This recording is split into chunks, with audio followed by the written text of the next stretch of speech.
நிகழ்வில் நமக்கு சிறப்பானதொரு மேல் தியானத்தை வைத்து நமக்கு அற்புதமான ஒரு நிகழ்வை ஏற்படுத்த காத்துக் கொண்டிருக்கும் அருள்மொழி ரவிசுந்தர அம்மையார் அவர்கள் இன்று நமக்கு தியான வகுப்பை நடத்த இருக்கிறார்கள்.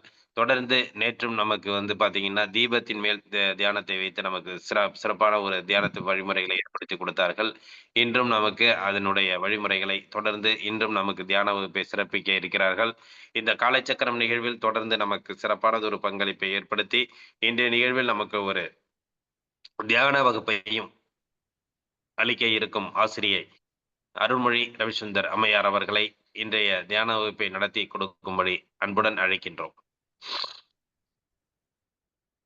குருவே சரணம். மகா பெரியவா திருவடி சரணம். அனைவருக்கும் இனிய காலை வணக்கம். என்னுடைய பெயர் பா அருள்மொழி. உதவி ஆசிரியராக ஊராட்சி ஒன்றிய தொடக்கப்பள்ளி நகரப்பாடியில் பணிபுரிகின்றேன். 25 ஆண்டுகள் முடிந்து 26வது ஆண்டில் அடியெடுத்து வைக்கிறேன். நேற்று எனக்கு தீப தியானம் உங்களுடன் பகிர்ந்து கொள்ள ஒரு வாய்ப்பு கொடுத்த குணபாலன் ஐயா அவர்களுக்கு இந்த நேரத்தில் இனிய காலை வணக்கத்தையும் நன்றியையும் தெரிவித்துக் கொண்டு, முதலில் உங்கள் அனைவரிடமும் மன்னிப்பு கேட்டுவிட்டு அடுத்த தியானத்திற்கு தொடர்கிறேன். கண்ணாடி தியானம் என்று கூறிவிட்டு இன்று நீர் தியானத்திற்கு செல்கிறோம். கண்ணாடி தியானமானது முறையான பயிற்சி பெற்ற பிறகு, தீட்சை வழங்கிய பிறகு உங்களுக்கு ஒரு நாள் கொடுக்கப்படும் என்பதை இந்த நேரத்தில் தெரிவித்துக் கொண்டு, அதற்காக அனைவரும் என்னை மன்னிக்க வேண்டும் என்றும் கேட்டுக்கொண்டு இன்று நீர் தியானத்திற்கு செல்வோம். அனைவரும் இன்று பிரபஞ்சத்தின் பஞ்சபூதங்களான 2வது இடத்தில் இருக்கும் நீருக்கான நன்றியையும், நீர் எவ்வாறு வருகிறது என்பதையும் தியானத்தின் மூலம் நாம் பெற இருக்கிறோம்.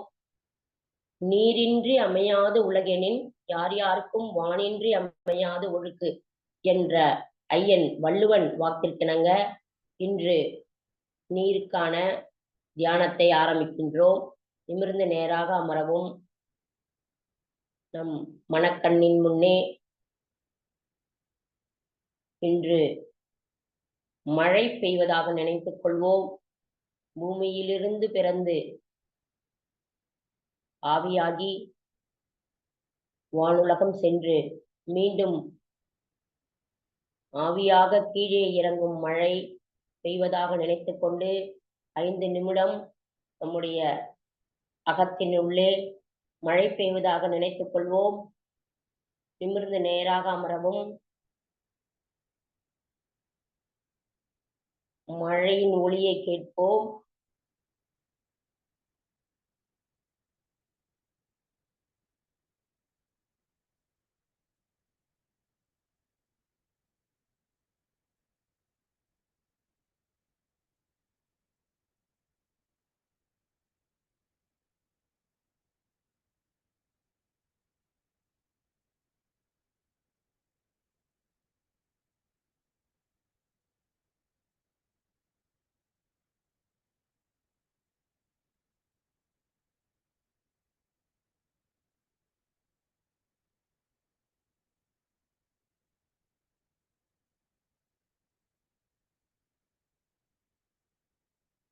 இந்த உலகத்தில் உள்ள உயிரினங்கள் யாவும் செழிக்க மழையாக பெறும் நீருக்கு நன்றி செலுத்துவோம்.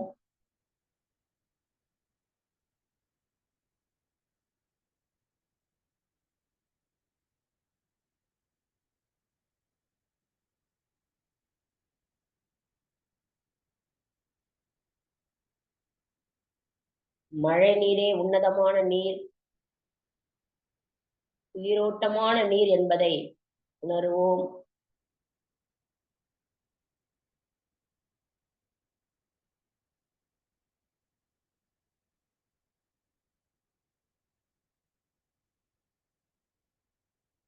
நம்மையும் இந்த உலகத்தையும் மகிழ்விக்கும் மழை நீருக்கு நன்றி செலுத்துவோம்.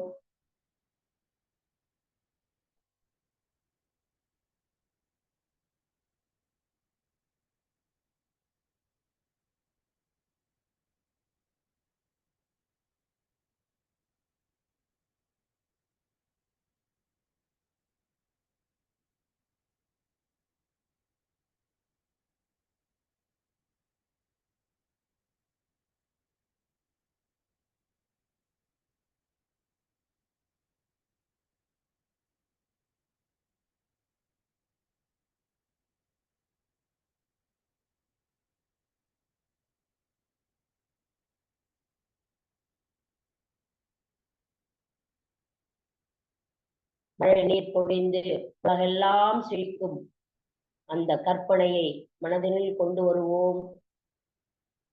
அதற்காக நன்றி செலுத்துவோம்.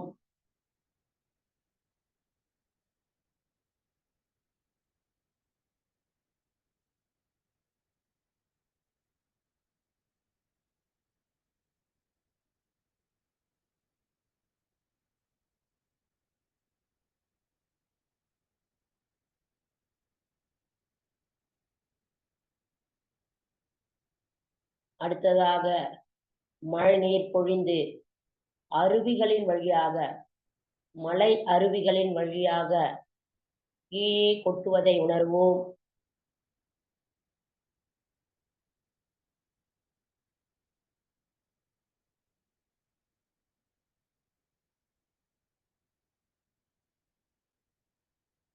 மலைகளில் வழியாக வரக்கூடிய நீர் மூலிகை நிறைந்த நீராக கீழேயும் நம்முடைய உடல் பிணியை போக்கும்.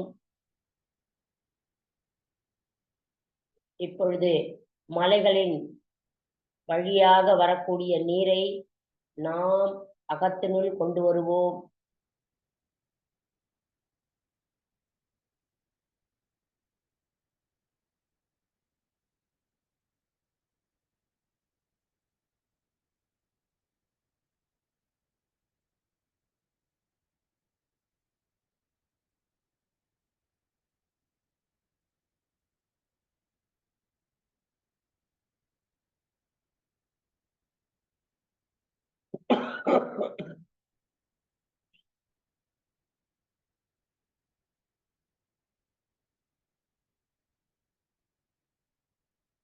மலைகளின் வழியாக மூலிகை நீர் வழிந்தோடி ஆறாக ஓடும் காட்சியை நம் கண்முன் நிறுத்துவோம். அத்தனை ராசிகளும் பயன்பெறும் வகையில் நீர் ஆறாக ஓடும் காட்சியை நம் அகத்தின் முன் கொண்டு வருவோம்.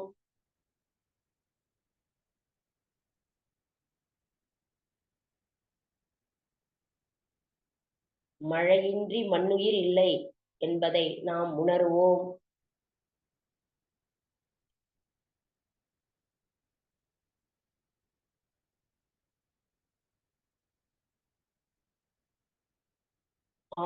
ஆறாக ஓடும் நீரை நம் அகத்தினுள்ளே கொண்டு வாருங்கள்.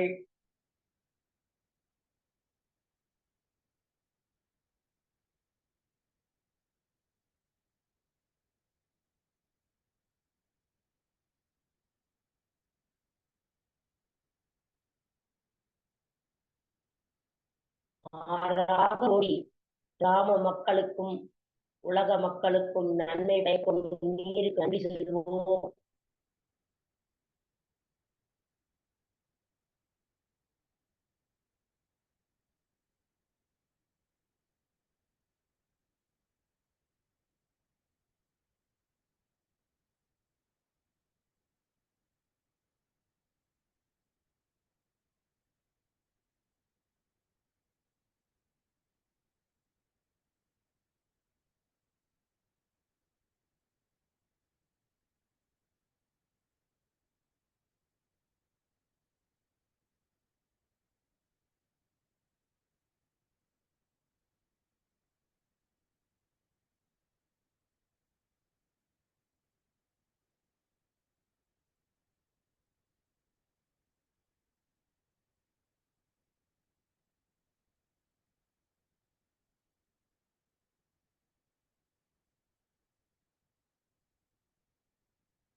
ஆற்று நீரின் வேகம் குறைந்து ஏரியை சென்றடையும் நீரை நம் அகத்தின் முன்னே கொண்டு வருவோம்.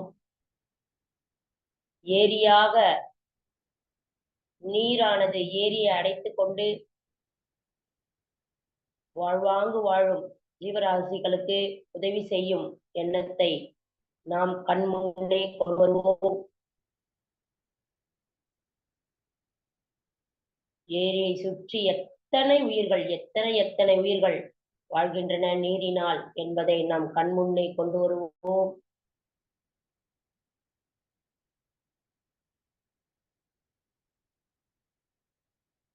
ஆடு, மாடு, மற்ற ஜீவராசிகள் அனைத்தும் இந்த நீரை நம்பிதான், ஏரி நீரை நம்பிதான் உள்ளன. அப்படி இயற்கை கொடையாக இருக்கும் நம்முடைய நீருக்கு நன்றி சொல்வோம்.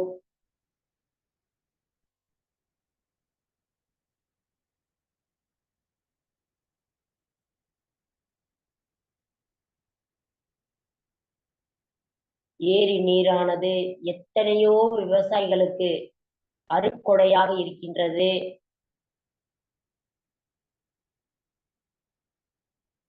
தேவையான பொழுது பயன்படுத்திக் கொள்ளவும், தேவையற்ற பொழுது ஏற்றி ஏரி நீரை தேக்கி வைக்கவும் இந்த நீரானது பயன்படுகிறது.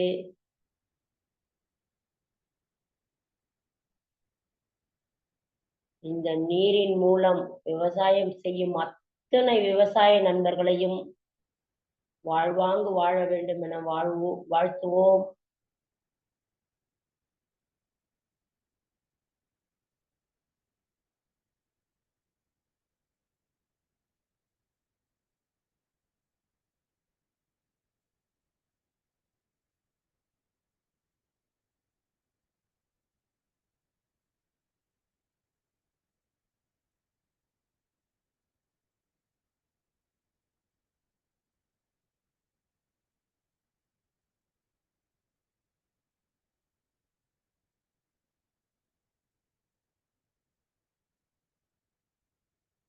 ஏரி நீரானது மாற்று வடிவம் பெற்று ஊருக்கு பயன்படும், ஊர் மக்களுக்கு பயன்படும்படி குளமாக மாறும் நீருக்கு நன்றி சொல்வோம்.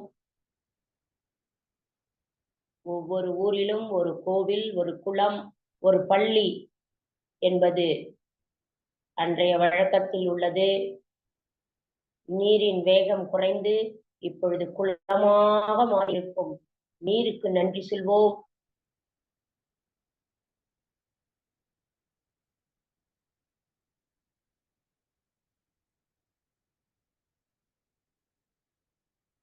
குளத்தில் சிறு சிறு உயிரினங்கள், மீன், ஆமை, அத்தனை ஜீவராசிகளும் வாழ்வாங்கு வாழ வேண்டும், இயற்கையை பாதுகாக்க வேண்டும். அந்த இயற்கை அருட்கொடையாக இருக்கக்கூடிய நீருக்கு நன்றி சொல்வோம்.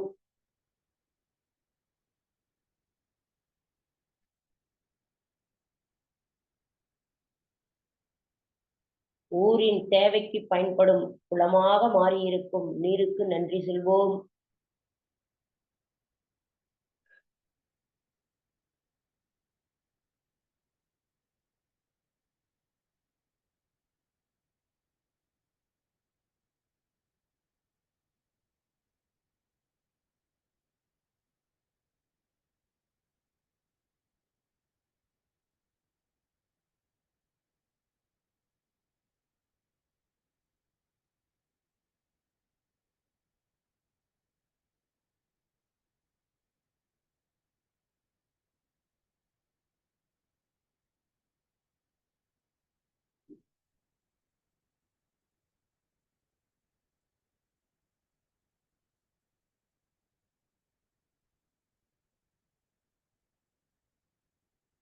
பிறகு இத்துணை நீர்நிலைகளும் மீண்டும் ஒன்று சேர்ந்து மழையாக மாறி கடலுக்குள் செல்லும் நிலையை உணர்வோம்.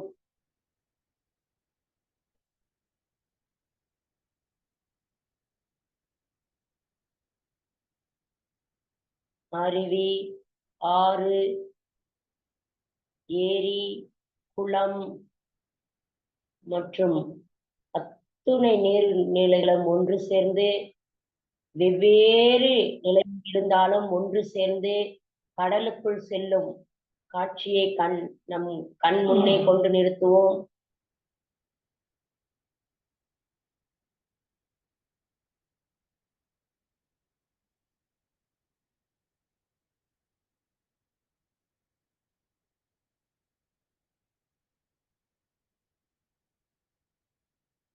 பிறந்த இடம் வெவ்வேறாக இருந்தாலும் நாம் அனைவரும் ஒன்றே, ஒரே பிறப்பு என்பதை உணர வைக்கும் விதமாக இந்த நீர்நிலை வெவ்வேறு இடத்தில் இருந்தாலும் கடலில் சேர்ந்து நம்முடைய சகோதரத்துவத்தை உணர்த்தும் நிலையை உணர்வோம்.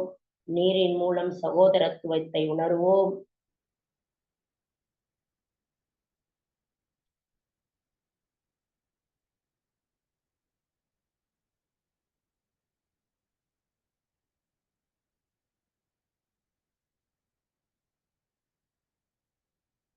நீர் எவ்வாறு அனைத்து மக்களுக்கும், உலக மக்கள் அனைவருக்கும் உதவி செய்கின்றதோ அதே போன்று நாம் நம்முடைய பிறப்பில் அனைவருக்கும் உதவ வேண்டும் என்ற எண்ணத்தை உருவாக்கிக் கொள்வோம். ஏதாவது ஒரு வகையில் உதவ வேண்டும் என்ற எண்ணத்தை உருவாக்கிக் கொள்வோம். நீரை போன்று தூய்மையாகவும், நீரை போன்று வழிந்தோடி மற்ற மக்களுக்கு உதவி செய்ய வேண்டும் என்ற எண்ணத்தை நாம் ஆழமாக மனதில் உருவாக்கிக் கொள்வோம்.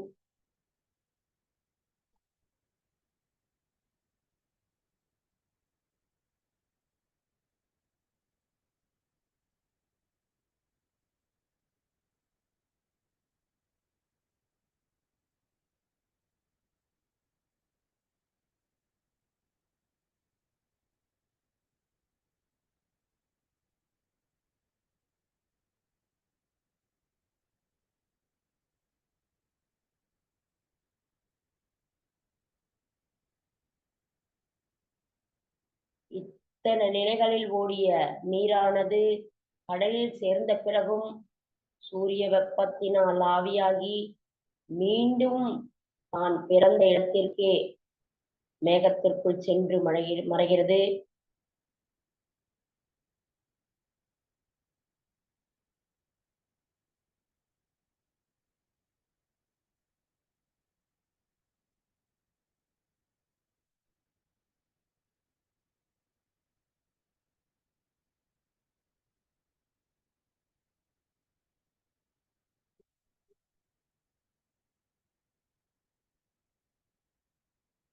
மேகத்திற்குள் சென்ற மழை மீண்டும் மழையாக பொழிகிறது. நீரானது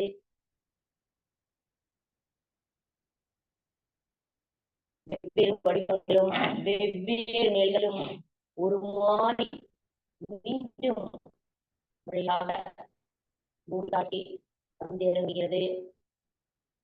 அதே போல் நாம் பிறப்பது ஒரு முறை, இறப்பது ஒரு முறை, இருக்கும் வரை வெவ்வேறு வடிவங்களாக இருந்தால், வெவ்வேறு எண்ணங்களாக நாம் இருந்தாலும் நீர் போன்று அனைவருக்கும் உதவ வேண்டும் என்று அகத்தினில் கொண்டு வருவோம்.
இவ்வாறு மழையாக பொழிகின்ற நீரை நாம் தூய்மையாக்கி அந்த நீரை பருகுவோம்.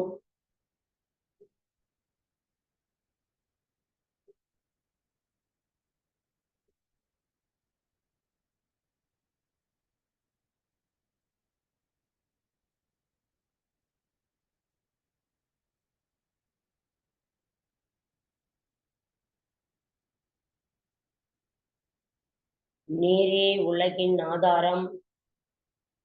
ஆகையால்தான் வள்ளுவர் நீரின்றி அமையாது உலகெனின் என்று கூறியுள்ளார்.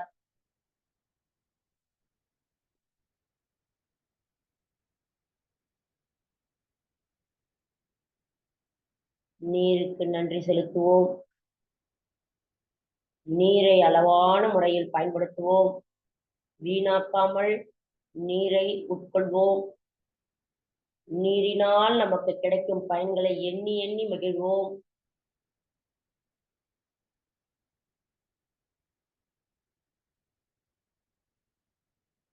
நாம் குளிக்கும் பொழுதும் குடிக்கும் பொழுதும் அந்த நீருக்கு நன்றி சொல்ல மறக்கக்கூடாது. தண்ணீரை பழிக்கக்கூடாது. தண்ணீரை பழிப்பது தாயை பழிப்பதற்கு சமமாகும். முடிந்த வரையில் இயற்கையாக கிடைக்கும் நீரை பயன்படுத்துவோம்.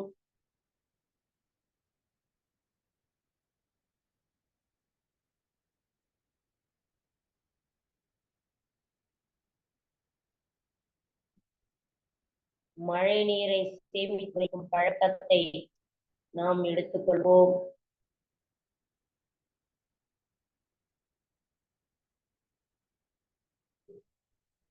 இப்படி பிறப்பு முதல் இறப்பு வரை நமக்காக பயன்படும் நீருக்கு நன்றி சொல்வோம். நீருக்கு நன்றி சொல்வோம்.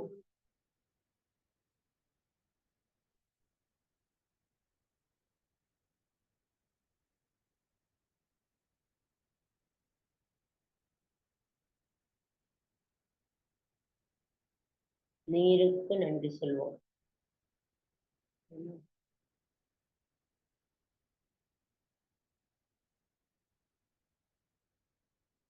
வான்மிகில் வழாது செய்க வலிபலம் சுரக்க மன்னன் கோன்முறை அரசு செய்க மக்கள் குறைவிலாதீர்கள் வாழ்க நான்மறை அறங்கள் ஓங்க நற்றபம் வேண்டி மல்க வேன்மிகுள் செல்வ நீதி உலங்குக உலகமெல்லாம் மாறி அளவாய் பெய்க ஏரி குளம் திரும்பி வழிக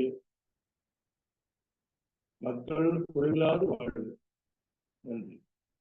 நன்றிங்க.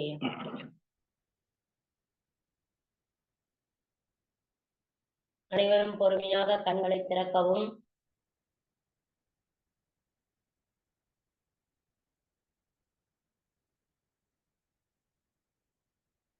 நீருக்காக தியானம் செய்த அனைத்து நல்லுள்ளங்களுக்கும் எங்களுடைய மனமார்ந்த நன்றிகளை தெரிவித்துக் கொள்கிறோம்.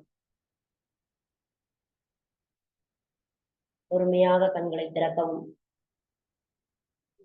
சாதாரண நிலைக்கு வரவும்.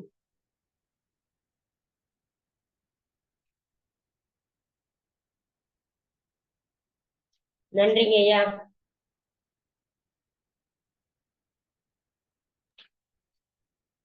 நன்றி. நன்றிங்கம்மா. இன்றைய வேளையில் நம்ம அந்த பஞ்சபூதத்துல அந்த நீரை பற்றி ஒரு நிலை நிறுத்தி நம்ம அந்த தியானத்தை வந்து இன்னைக்கு சிறப்பா நமக்கு வந்து சிறப்பித்து கொடுத்தாங்க அருள்மொழி அம்மா அவர்கள். அனைவரும் நாம் தினமும் அந்த நீரை பயன்படுத்தினாலும் அந்த நீரின் மீது நம்ம வந்து அந்த அளவு ஒரு மதிப்பு வைத்து அதனுடைய வழிமுறைகள் அதனுடைய பயன்பாடுகளை நாம் நினைவில் கொண்டு அதன் மீது தியானத்தை நாம் இன்று சிறப்பான முறையில் ஏற்றினோம். அனைவருக்கும் ஒரு அற்புதமான ஒரு நிகழ்வாக இருந்திருக்கும் என்று எண்ணுகிறோம். நன்றி. இன்றைய நிகழ்வில் நமக்கு இந்த அற்புதமாக ஒரு நீரின் மீது நம்ம இந்த தியானத்தை ஏற்படுவதற்கு இன்றைய நிகழ்வில் அற்புதமான நிகழ்வை ஏற்படுத்தி கொடுத்து சிறப்பித்து கொடுத்த அருள்மொழி ரவிசுந்தர் அம்மையார் அவர்களுக்கு அனைவரின் சார்பாக நெஞ்சார்ந்த நன்றிகளையும் வாழ்த்துக்களையும் தெரிவித்துக் கொள்கிறோம். நன்றி. நன்றிங்கம்மா. நன்றிங்க. சிறப்பு. சந்தோஷம்.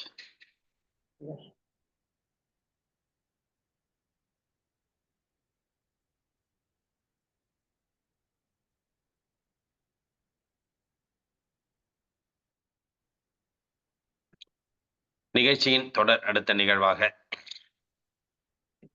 ரோட்டரி மாவட்டம் 2981 மாவட்ட ஆளுநர் எஸ் பாஸ்கரன் அவர்களின் சீரிய தலைமையில் சிறப்பாக நடைபெற்று வரும் காலைச்சக்கரம் நாளை நமது நிகழ்வினை இன்று நமக்கு இணைந்து வழங்கி சிறப்பிக்க இருக்கிறார்கள் ரோட்டரி கிளப் ஆஃப் ஸ்ரீ முஸ்லிம் சங்கத்தினர்.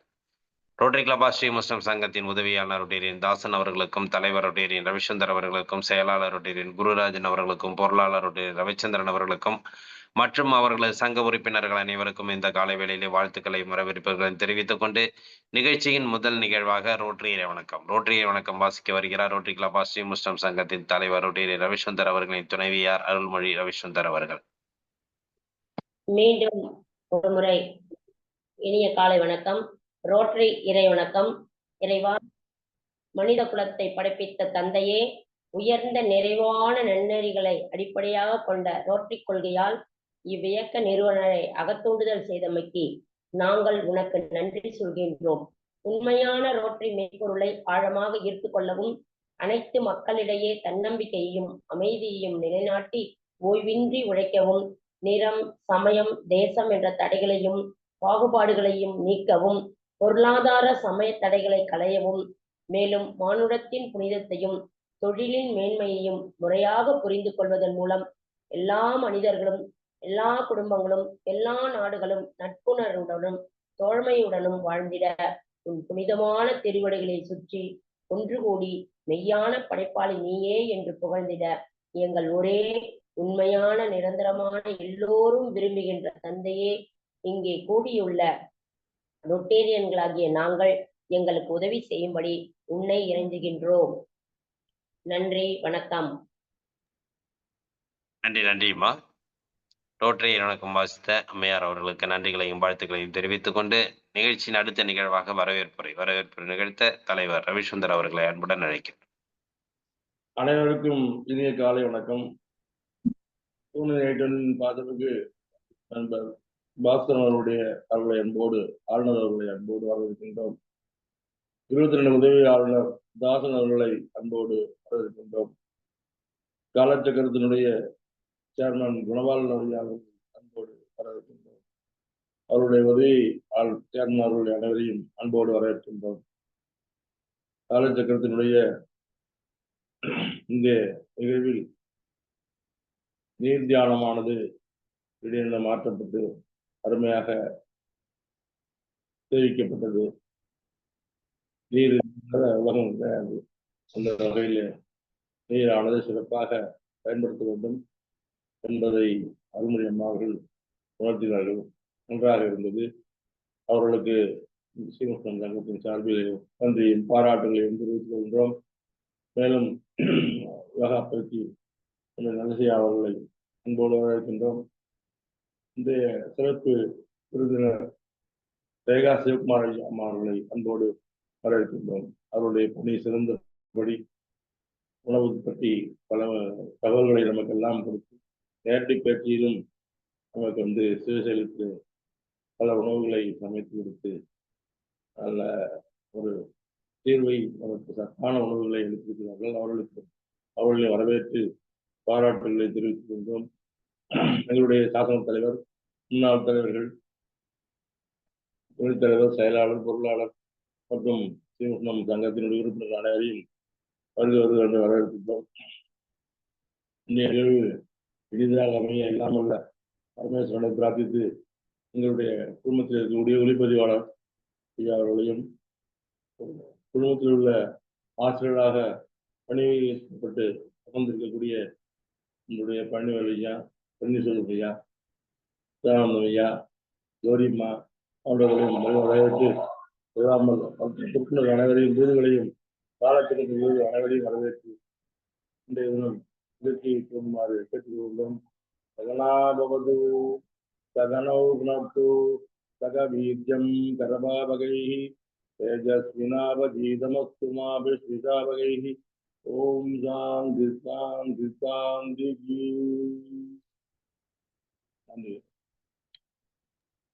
நன்றிங்க ஐயா. இன்றைய கலை வேளையில் வரவேற்பு நிகழ்த்தி அனைவரையும் வரவேற்று சிறப்பித்துக் கொடுத்த தலைவர் ரவிசுந்தர் அவர்களுக்கு நன்றிகளையும் வாழ்த்துக்களையும் தெரிவித்துக் கொண்டு நிகழ்ச்சியின் அடுத்த இறைவேண்டுதல் ஆசா நல்ல சிவமை என்புடன் அழைக்கின்றோம்.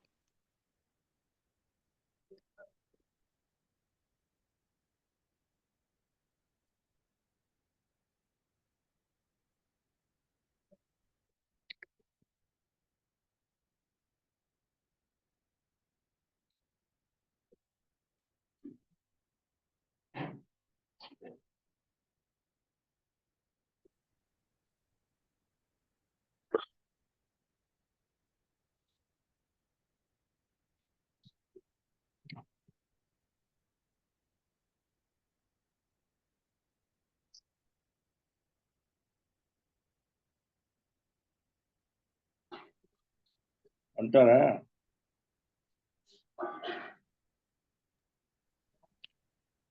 நல்ல விஷயம். அனைவருக்கும் இனிய காலை வணக்கம்.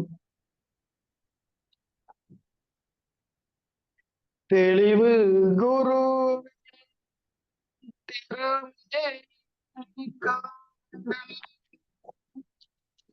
தெளிவு குரு திருநாமம் செப்பல் தெளிவு குரு திருவார்த்தை கேட்டல் தெளிவு குரு சிந்தித்தல் தானே தெளிவு குரு சிந்தித்தல் தானே.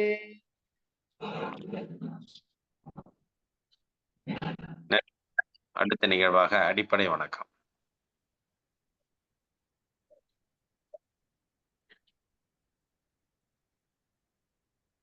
சின்மத்தில் வச்சுக்கிறோம். நேராக அமர்ந்துக்குங்க. நன்றாக மூச்செடுத்து எழுத்து உ இம்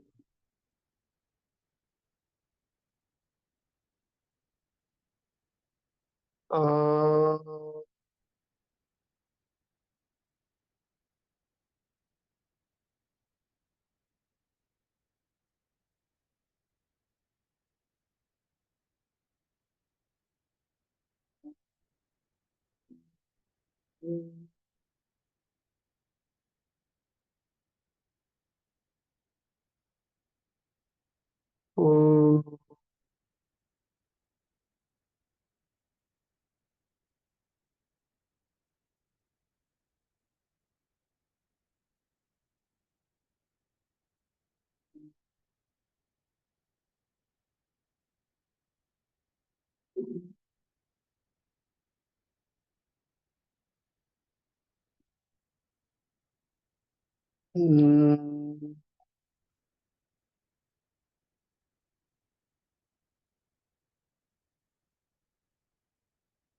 வைகரை துயிலெழு. அன்னைக்கு வணக்கம், தந்தைக்கு வணக்கம், ஆசான் அவர்களுக்கு வணக்கம். வைகரை துயிலெழு. அன்னைக்கு வணக்கம், தந்தைக்கு வணக்கம், ஆசான் அவர்களுக்கு வணக்கம். வணக்கம் ஐயா, வெற்றியுறுதி. தன்னை சூழ்ந்ததறி வெற்றியுறுதி. வணக்கம் ஐயா, வெற்றியுறுதி. தன்னை சூழ்ந்ததறி வெற்றியுறுதி. ஓய்வு.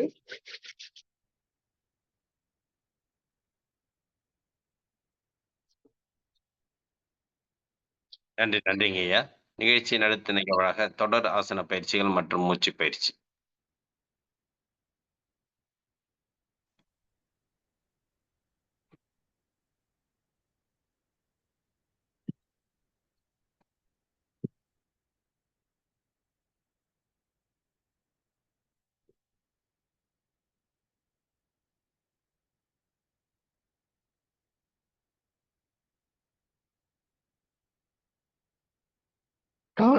கால்களை நேராக நீட்டிக்கிறோம்.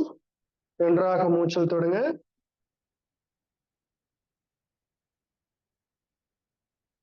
கால் விரல்களை நன்றாக மடக்கி நீட்டவும்.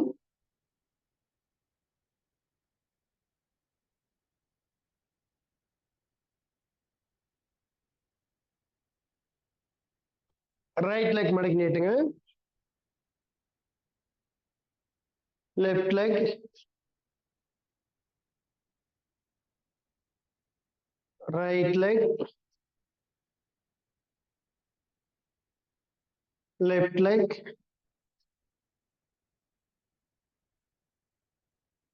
ஓய்வு. நன்றாக மூச்சல் தொடுங்க.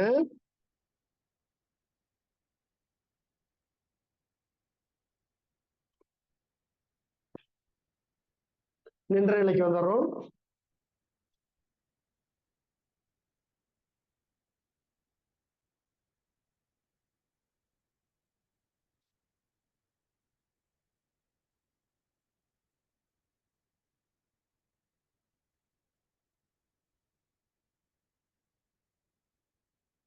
நன்றாக மூச்சு விடுங்க. வீரபத்ராசனம். முதல் நிலை. இரண்டாவது நிலை. நல்லா இடுப்பு வரைக்கும் நேரா பெண்ட் பண்ணி நின்னுக்கிறோம். L position நின்னுக்கிறோம். மெதுவா ரைட் லெக்க மேல கொண்டு வரோம். கைகளையும் ரெக்கை மேல நேரா நீக்கிறோம். அப்படியே வணக்கத்தை வச்சுக்கிறோம். வீரபத்ராசனம். 1 2 3 4 5 6 7 8 9 10 11 12 13 14 15. ஓய்வு. நன்றாக மூச்சு விடுங்க.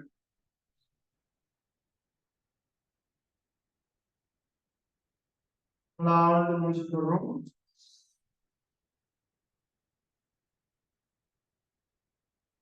அடுத்து இடது கால்.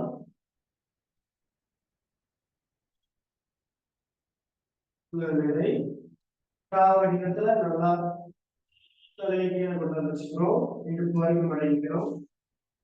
லெஃப்ட் லெக் நேரா கொண்டு வரோம். கைகளை நேரம் வச்சுட்டு அப்படியே வணக்கம் முத்திரை. 1 2 3 4 5 6 7 8 9 10 11 12 13 14 15.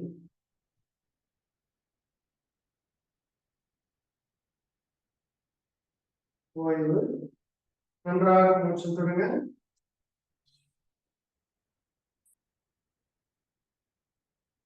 நல்லா ஆழ்ந்த மூச்சு விடுங்க.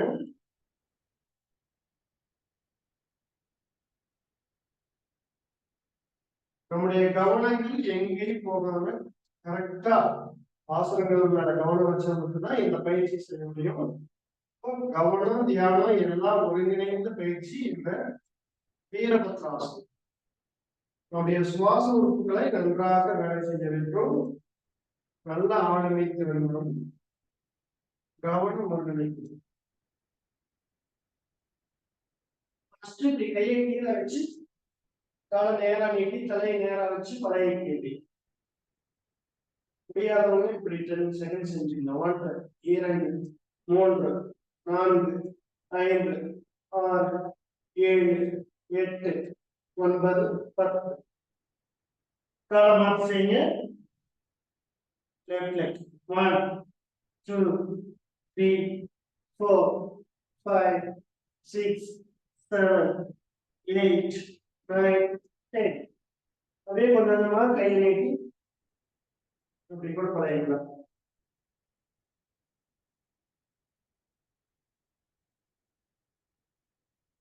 ஓய்வு. நன்றாக மூச்சு விடுங்க.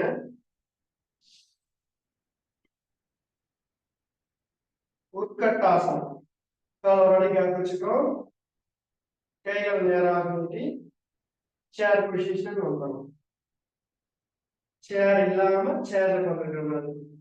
1 2 3 4 5 6 7 8 9 10.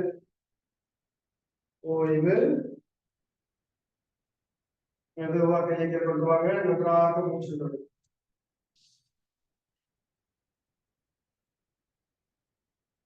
நல்லா ஆழ்ந்து மூச்சு விடுறோம்.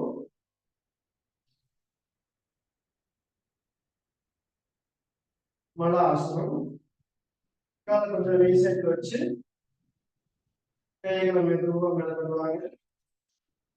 வணக்கம் வச்சுக்கிறோம். கால் முட்டி பிடிக்கி எவ்வளவு தூரம் நீங்க கீழே போக முடியுமோ பழகிக்கலாம். 1 2 3 4 5 6 7 8 9 10 ஓய்வு மெதுவாக மேலாக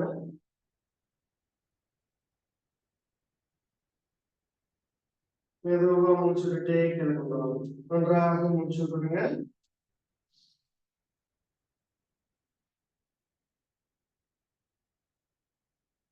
ஆழ்ந்து மூச்சு விடுங்க.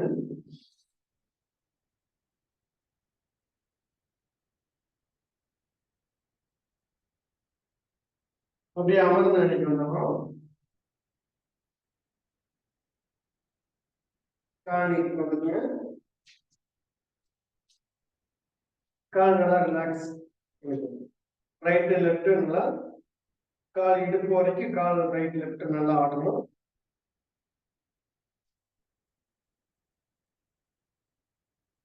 இப்போ லெஃப்ட் லெக் மடக்கி ரைட் சைடு கொண்டு வந்துருங்க.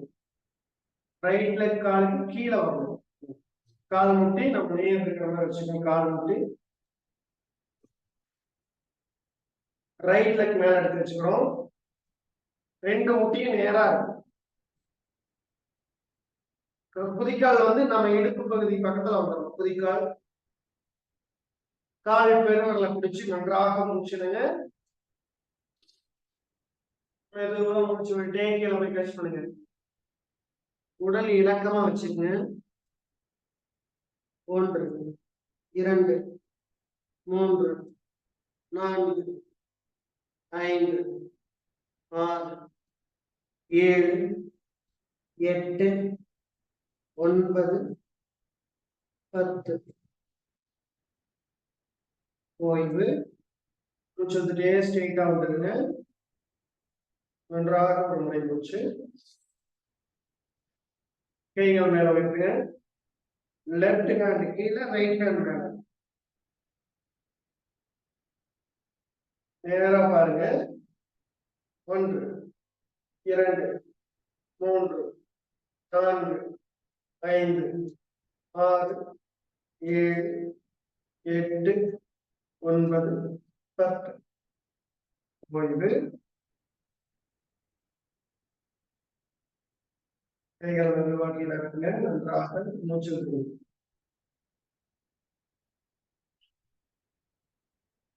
ஆழ்ந்த மூச்சு விடுங்க.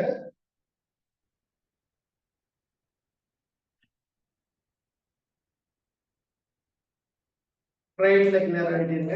லெஃப்ட் லெக் நேரம் ஆயிட்டீங்க.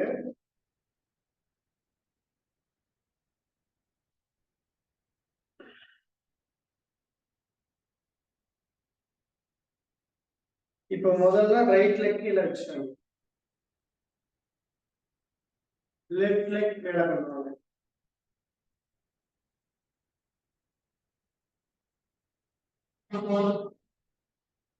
காலையில் நேரத்தையே குழந்தைகளை யோகா செய்ய தயார்படுத்துறது மிக சிறந்த ஒரு பணி.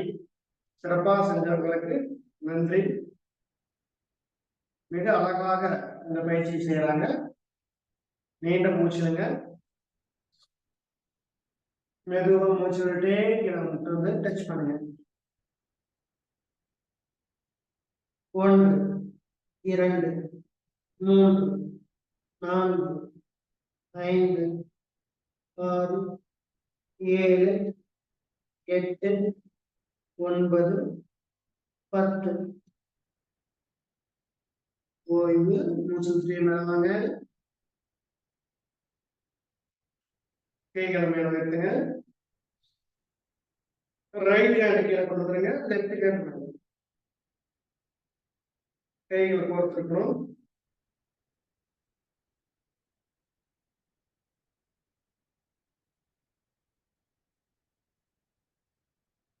ஒன்று 2 3 4 5 6 7 8 9 10 ஓய்வு.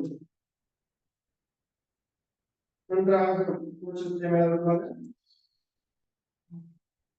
மூச்சு விட்டே கைக்கு வரும். நன்றாக மூச்சு விடுங்க. முதுகு ஸ்ட்ரைட்டா இருக்கும்.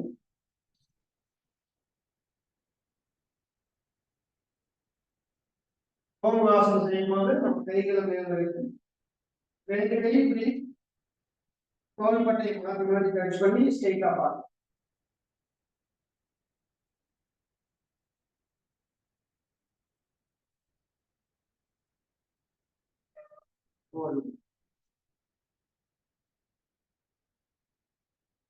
நன்றாக மூச்சு விடுங்க. கடகாசனம், கால் நேரா நீட்டி ஸ்ட்ரைட்டா படுத்துங்க.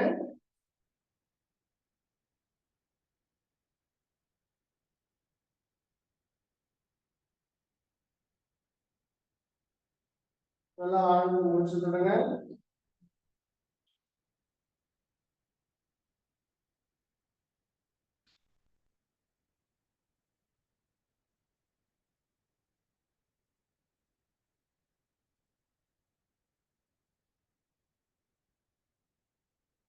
கடகாசனம், உடம்பை மேல கொண்டு வரணும், காலை மேல கொண்டு வரணும்.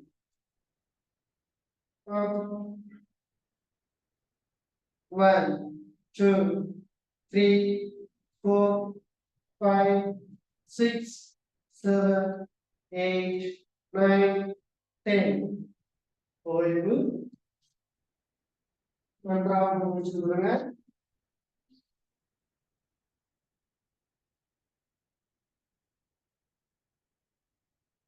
மீண்டும் ஒரு முறை செய்யறோம். கடகாசனம். 1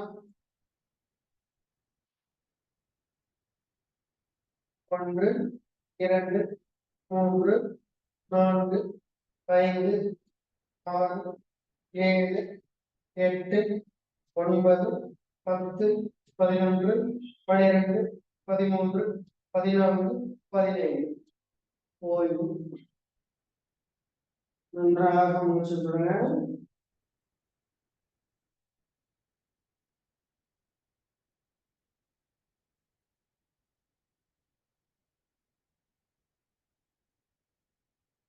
சர்வாங்காசனம். கால்களை மேல கொண்டு வரோம். வெயிலுக்கு பிடிச்சிக்கணும். குழந்தை தலையை நல்லா டச் பண்ணிக்கணும்.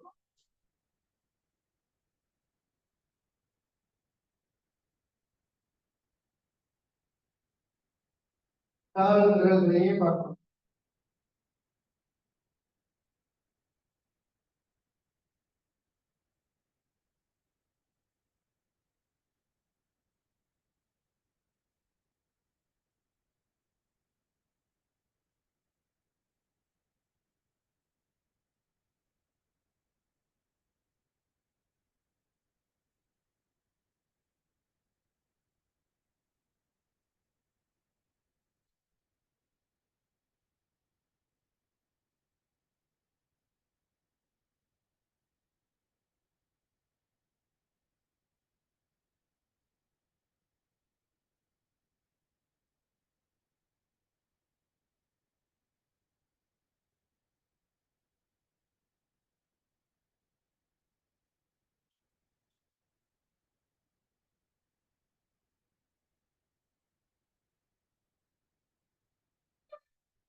ஓய்வு.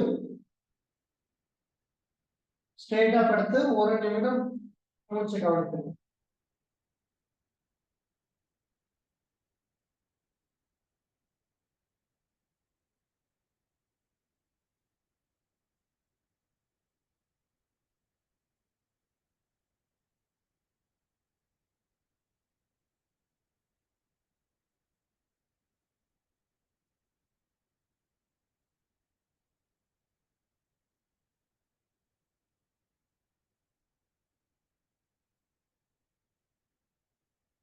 மெதுவா கழுத்து ரைட் சைடு திருப்புங்க. மெதுவா கழுத்து லெஃப்ட் சைடு திருப்புங்க. மெதுவா ரைட், மெதுவா லெஃப்ட். நெக்ஸ்ட் கலப்பையாசனம்.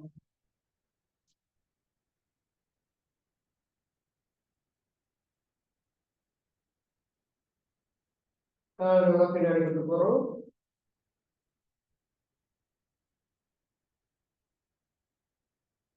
1 2 3 4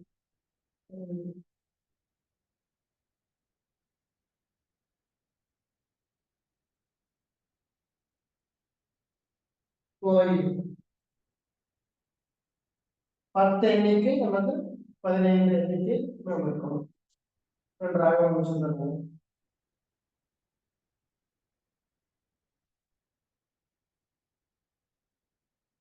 நல்லா ஆழ்ந்து முடிச்சிருங்க.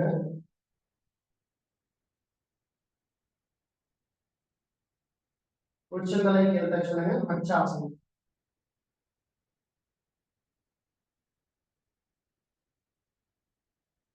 வாழ்க்கை யோனி நல்லா பேலன்ஸ் பண்ணி வச்சுக்கணும். 1 2 3 4 5 6 7 8 9 10 போய் நன்றாக முடிச்சிருக்கோம்.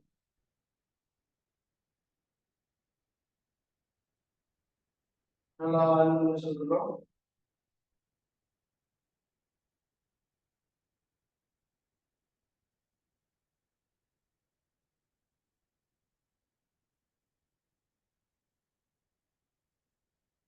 அமர்ந்து நிலைக்கு வந்துடுறோம்.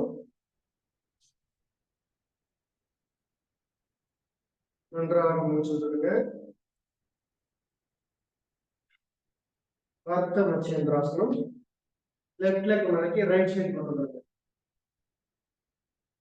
ரைட் லெக் லெஃப்ட் சைடு வச்சுக்கோங்க. வக்ராசனம் செய்யற மாதிரியே அதே போலதான் காலை மடக்கி வச்சுக்கணும். அவ்வளவுதான். லெஃப்ட் ஹேண்ட் கொண்டு வந்து ரைட் சைடு கொண்டு வந்துடணும். கால் முட்டி வச்சு நல்லா கிட்ட எடுத்துக்கோங்க. 1 2 3 4 5 6 7 8 9 10 வாய்ந்து நன்றாக முடிச்சிருக்கீங்க.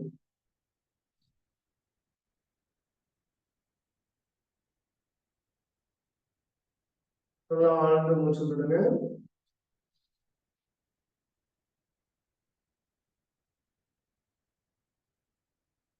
ரைட் லெக் மேல வச்சுக்கிறோம்.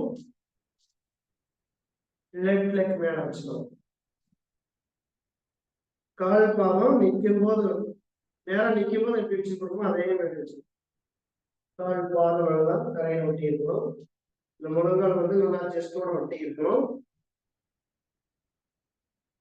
நல்லா லெஃப்ட் சைடு நல்லா உடம்பு திருப்பிங்க.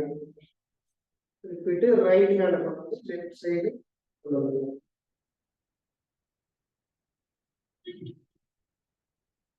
1 2 3 4 5 6 7 8 9 10.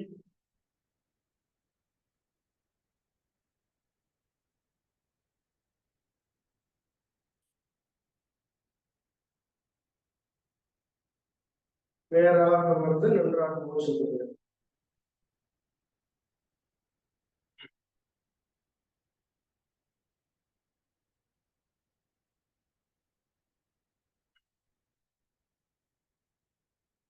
ஆழ்ந்து முடிச்சுக்கொள்ளுங்க.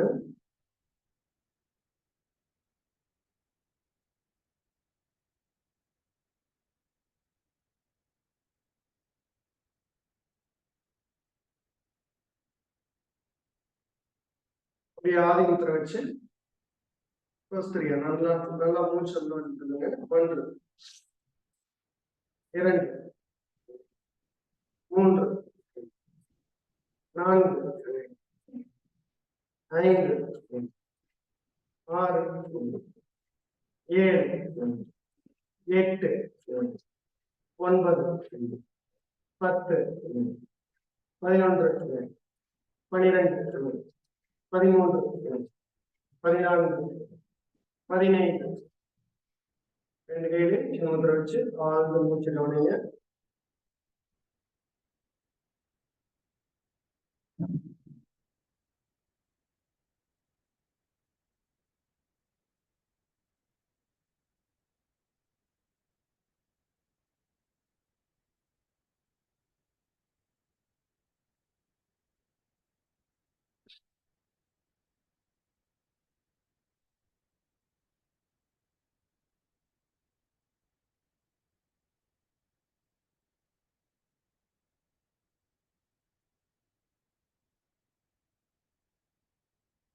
கால் ஏற்றிடும்.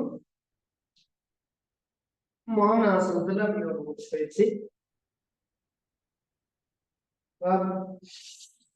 மூச்சு தேவையான பாருங்க. நல்லா மூச்சு விடுங்க.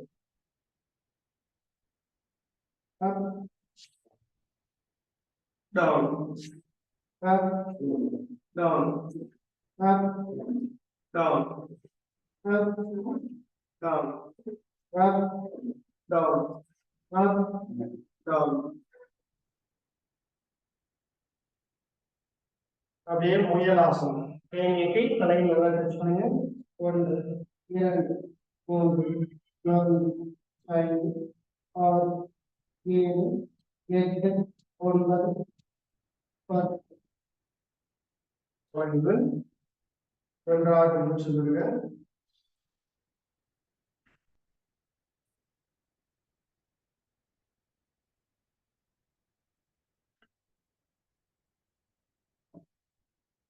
ஆதியம் திரட்சி அடி வயிற்று பகுதியில் பிடிச்சு நல்லா மூச்சுடுங்க. மூச்சு விட்டு கிளப்பாங்க. அப்படியே மூச்சு விட்டே வேணாங்க. மூச்சு விட்டுட்டே கிளப்பாங்க. மூச்சுடுங்க. மூச்சு விடுங்க. மூச்சுடுங்க. மூச்சு விடுங்க. மூச்சுடுங்க. ஆழ்ந்த உத்தர பயிற்சி கைகள் வச்சு மூச்சு காட்டணும்.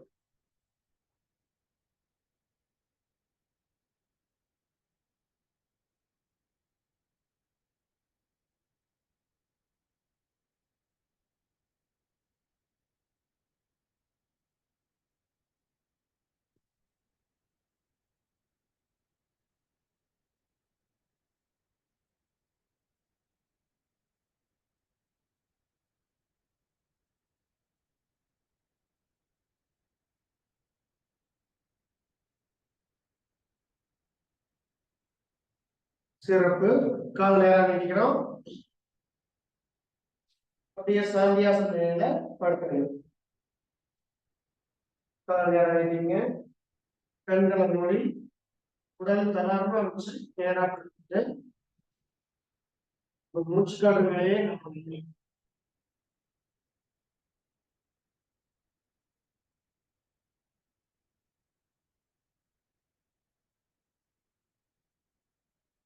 நம்முடைய கவனங்கள் முழுவதும் மூச்சு காட்டு மீதே இருக்க வேண்டும். உடல் தளர்வா வச்சுக்கிறோம். எந்த வித இறுக்கமில்லாமல் ஓடிக நிலையில் இருக்க வேண்டும்.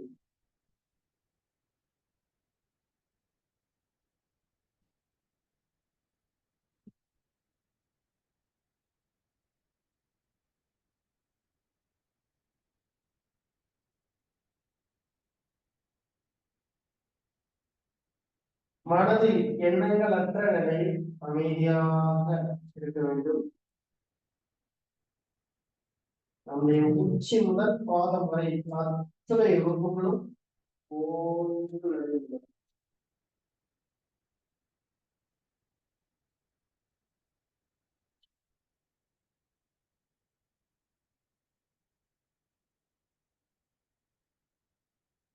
மூச்சு காட்ட அப்படியே கவனிங்க.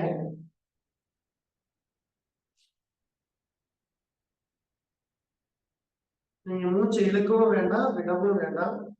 மூச்சை கவனிங்க. இயல்பா அது எப்படி போகுதுன்னு நல்லா கவனிங்க.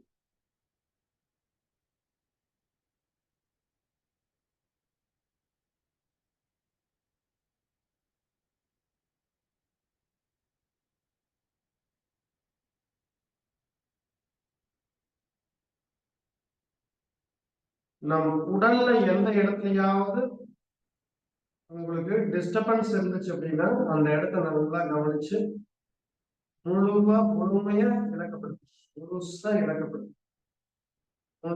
இழக்கப்படுதுங்க. பிரபஞ்ச ஆற்றல் அங்கு சென்று அந்த இடத்துல இருக்கக்கூடிய பிரச்சனைகளை நீக்கி உங்களை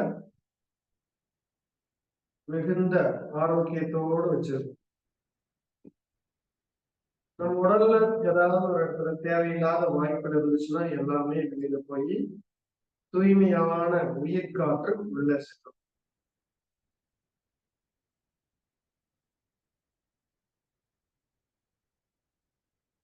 நீங்க இருக்கீங்களா இல்லையாங்கிறதே உங்களுக்கு தெரியக்கூடாது. அந்த அளவுக்கு மெய்மறந்து அமைதியான நிலைகள்.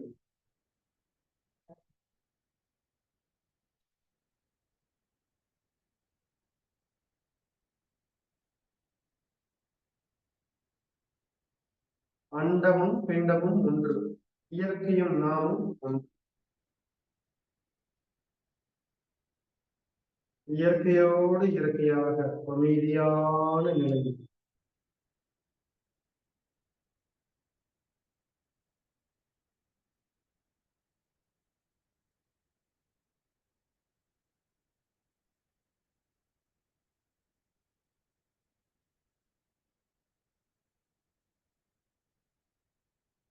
அமைதியா தொடர்ந்து அப்படியே எண்ணங்களற்ற நிலையில அமைதியான நிலையில் இருக்கணும்.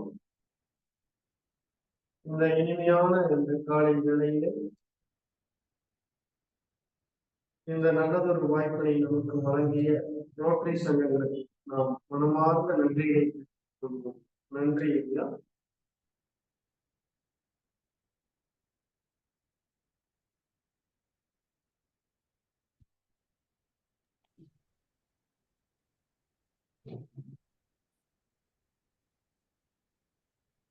நன்றி ஐயா.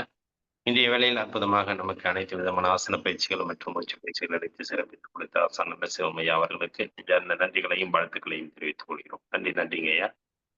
நன்றி. நிகழ்ச்சியின் அடுத்த நிகழ்வாக நமக்கு பாரம்பரிய முறையில் கீரைகளை பற்றி ஒவ்வொரு வாரமும் சிறப்பாக நடத்தி வரும் ரேகா சிவகுமார் அவர்கள் இன்றும் அதனுடைய பயன்பாடுகள், அதனுடைய ஆரோக்கிய முறைகளை பற்றி சிறப்பாக எடுத்துரைக்க உள்ளார்கள். பாரம்பரிய முறையில் கீரை வகைகளை சமைக்கும் முறைகள் என்பதை பற்றிய தொடர்ச்சியை இன்று அளிக்க இருக்கும். இந்த வேளையில் அனைவரும் இந்த பாரம்பரிய முறையில் கீரைகளை சமைக்கும் முறைகளை பற்றி தெரிந்து கொள்ள இன்றைய நிகழ்வில் சிறப்புரை ஆற்ற ரேகா சிவகுமார் அம்மையார் அவர்களை அன்புடன் அழைக்கின்றோம். வணக்கம் சார். சார் கேக்குதுங்களா? கேக்குது. ஒரு நிமிஷம் சார்.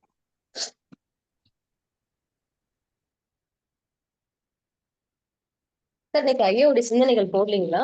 பாஸ்கர் ஐயாவின் சிந்தனைகள். என்னங்கம்மா? இல்ல பாஸ்கர் ஐயாவின் சிந்தனைகள் இன்னைக்கு போடலீங்களா? இல்ல நம்ம டைம் ஆயிடுச்சு. ஓகேங்க.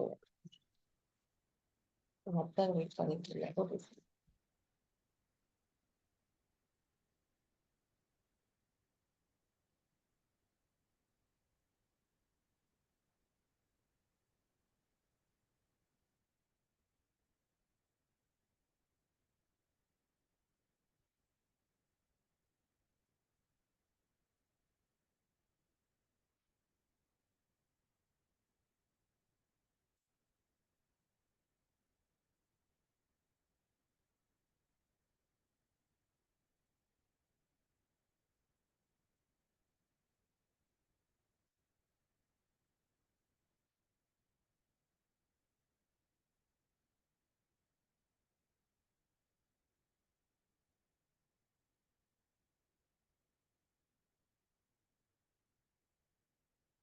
அனைவருக்கும் இனிய காலை வணக்கம்.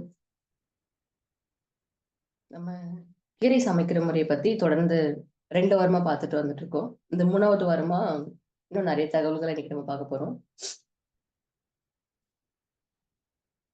குறிப்பா பாத்தீங்கன்னா இன்னைக்கு நம்ம கீரையில வந்து நம்ம எல்லாருமே செய்யற பொரியல் கூட்டு வகையும் பிளஸ் வந்து துவையல் முறையும் பார்த்துட்டு இந்த வாரத்தோட கீரைகள் சார்ந்த விஷயங்கள் நம்ம முடிச்சுப்போம். பொரியல் நான் சொல்றது பொரியல் கூட்டு துவையல் சொல்லியிருக்காங்க. கூட்டு பொரியல் பொறுத்த வரைக்கும் நம்ம எல்லா கீரையிலையும் பண்ணலாம். குறிப்பா வந்து பாத்தீங்கன்னா கூட்டு வந்து முருங்கைக்கீரைகள் வந்து பொரியல் பண்ணா சிறப்பா இருக்கும். கூட்டா பண்ணும்போது அதனுடைய தன்மை வந்து மாறும், கசக்கும்னு சொல்லுவாங்க. இந்த வேகிற நேரம், அது கொழியறது, இந்த மாதிரி சில வகை கீரைகள் இருக்கு. அகத்திக்கீரையும் அப்படிதான். இளம் கீரைகள் வந்து அத நம்ம கூட்டுக்கு பயன்படுத்தலாம் அப்படின்னு சொல்லிட்டு. கடையலுக்கு சில கீரைகள் பயன்படுத்துறோம்னு நம்ம பேசியிருந்தோம் இல்லைங்களா? அதே மாரி தான். இப்போ உதாரணத்துக்கு நம்ம வீட்ல வந்து கூட்டு பண்றோம் அப்படின்றது வந்து ஒரு இணை உணவா எடுத்துக்கிறோம். ஆ இப்ப வந்து பார்த்தீங்கன்னா, இப்ப உதாரணத்துக்கு சிறுகீரை, அரைக்கீரை, பொன்னாங்கண்ணி கீரை, சிகப்பு பொன்னாங்கண்ணி கீரை, மணத்தக்காளி கீரை இந்த மாரி எல்லாமே அந்த இதழ்கள் வந்து இலைகள் வந்து ரொம்ப சாஃப்ட்டா இருக்கக்கூடியது பார்த்தீங்கன்னா, கூட்டுக்கு நல்லா கொழிஞ்சு வெந்து நல்லா சுவை கொடுக்கும். ஆ அந்த முறையில நம்ம இப்ப பார்க்க போறோம். நம்ம கூட்டுனாலே அதிகமா பயன்படுத்துற பொருள் வந்து பார்த்தீங்கன்னா, பாசிப்பயிறு. பைத்தம்பருப்புன்னு சொல்லக்கூடிய சிறு பருப்பு. உடைச்சது. உடைச்சதுலயே பார்த்தீங்கன்னா, தோலோட உடைச்ச சிறு பயிரும் இருக்கு. தோல் இல்லாம தோல் நீக்கிய சிறு பயிரும் இருக்குங்க. இதுல வந்து முளைக்கட்டின தானிய பயிர வேக வச்சும் சேர்க்கலாம். இந்த கூட்டுல. சரிங்களா? முளைக்கட்டின தானியம் என்னென்ன சேர்க்கலாம் அப்படின்னும்போது, குறிப்பா பச்சை பயிறு தான் இந்த கூட்டுக்கு வந்து ரொம்ப சுவை மெருகேத்தி குடுக்கும். துவரம் பருப்பு. நம்ம கூட்டுக்கு வந்து இந்த 2 வகை பயிர பண்ணிக்கலாம். இதுல வந்து கடல பருப்பு ஆட் பண்ணுவாங்க. அந்த சுவை வந்து கொஞ்சம் மாறுபட்டு இருக்கும். அத தவிர்க்கலாம். கடல பருப்புல கூட்டு பண்ண வேண்டியது அவசியம் கிடையாது. பச்சை பயிறு, பச்சை பைத்தம் பருப்புன்னு சொல்லி உடைச்சது. உடைச்சது வந்து பருப்பாவும், முழுமையா இருக்கிறத பயிருன்னு சொல்லுவோம் இல்லைங்களா? அதுதான். அது இல்லாம பார்த்தீங்கன்னா, துவரை. துவரையில வந்து நம்ம ஆ உடைச்ச துவரை தான் நம்ம பயன்படுத்தலாம். சரிங்களா? ஆ இப்ப வந்து பார்த்தீங்கன்னா, கீரை வந்து ரொம்ப ஒரு மென்மையானது. அப்ப அந்த கூட்டு செய்யறதுக்கு நம்ம என்ன பண்றோம்னா, முதல்லயே வந்து பருப்போ, பயிரோ வேக வச்சிரணும். ஆ இன்னைக்கு முறையில பயிரையும், கீரையும் சேர்த்து வேக வைக்கிற முறையிலயும் நெறைய உணவகங்கள்ல பார்க்குறோம். சில வீடுகள்ல கூட அதனுடைய முறை எப்படி சமைக்கிறதுன்னு தெரியாம பண்றாங்க. ஸோ அந்த மாரி போயிட்டு இருக்குங்க.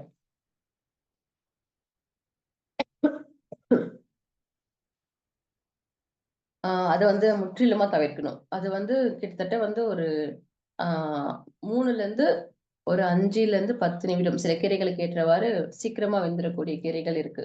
3 நிமிஷத்துல வேகுற கீரையும் இருக்கு. 5 நிமிஷம் ஆகும். சிலது 10 நிமிடம் எடுத்துக்கும். ஸோ நம்ம அதையும் பார்ப்போங்க. அப்ப வந்து நம்ம கூட்டுல வந்து என்ன முறையில பண்ண போறோம்? பொரியல் நான் உங்களுக்கு சொல்றேன். பயிறு வந்து வேக வச்சுக்கிறோம். உதாரணத்துக்கு வந்து நான் வந்து உடைச்ச பச்சை பயிறு, இல்ல முளைக்கட்டிய பச்சை பயிறு வச்சுக்கிறோம்னு வச்சுக்கோங்களேன். முளைக்கட்டிய பச்சை பயிறு வந்து உங்களுக்கு முளைக்கட்டுறது அது எப்படின்னு தெரியும். 12 மணி நேரம் ஊற வச்சு 12 மணி நேரம் ஒரு காட்டன் துணியில சுத்தி வச்சீங்கன்னா, உங்களுக்கு ஈஸியா பச்சை பயிறு வந்து முளைச்சு வந்துரும். முளைச்சு வந்த பச்சை பயிறு வந்து ஈஸியா வெந்துரும். விரைவாகவும் வெந்துரும். முளைச்சு பண்ணாத பச்சை பயிர வந்து கூட்டுக்கு வந்து அந்த அளவுக்கு ஏற்புடையதா இருக்காது. அத வந்து நம்ம மண் சட்டியிலயோ, இல்லன்னா நான் சொல்ற முறையில வந்து குக்கர்ல வேக வைக்கிற முறை சொல்லியிருக்கேன் இல்லைங்களா? ஸோ அந்த முறையில நம்மளால வந்து ஈஸியா வேக வச்சுக்க முடியும். தனியா வேக வச்சுருங்க. இதுல நீங்க எதுவுமே சேர்க்க வேண்டாம். வெறும் பச்சை பயிர மட்டும் வேக வச்சுக்கிறோம். சரிங்களா? கொழிஞ்சிருக்கணும். ஆ கடைஞ்சு இருக்கக்கூடாது. நல்லா மலர்ந்து வெந்து வரும்னு சொல்லுவாங்க இல்லையா? அந்த முறையில எடுத்து, சரியா மலரல. சில நாட்கள்ல வந்து சில பயிர் வந்து சரியா வேகாது. அப்ப நம்ம லேசா வந்து நான் ஏற்கனவே சொன்ன மாரி சட்டியில வந்து லேசா கடைஞ்சிட்டு, அது வந்து நம்ம ஒரு கூட்டு பதத்துல திக்னஸா ரெடி பண்ணி வச்சுக்கிறோம். சரிங்களா? அதுக்கப்புறம் தாளிப்பு. நம்ம என்ன கீரை இப்போ உதாரணத்துக்கு வந்து பொன்னாங்கண்ணி கீரை சொல்றேங்க. எங்களுக்கு பொன்னாங்கண்ணி கீரை கூட்டு வந்து ரொம்பவே சுவையா இருக்கும். கூடுதல் சுவை இருக்கும். அது சிகப்பு பொன்னாங்கண்ணியா இருந்தாலும் சரி, நம்மளுடைய பச்சை பொன்னாங்கண்ணி இருந்தாலும் சரிங்க. நம்ம அந்த ரொம்ப முத்துன அடியெல்லாம் எடுத்துட்டு, கம்பெல்லாம் கிள்ளிட்டு, நல்லா பொடியா நறுக்கணும்.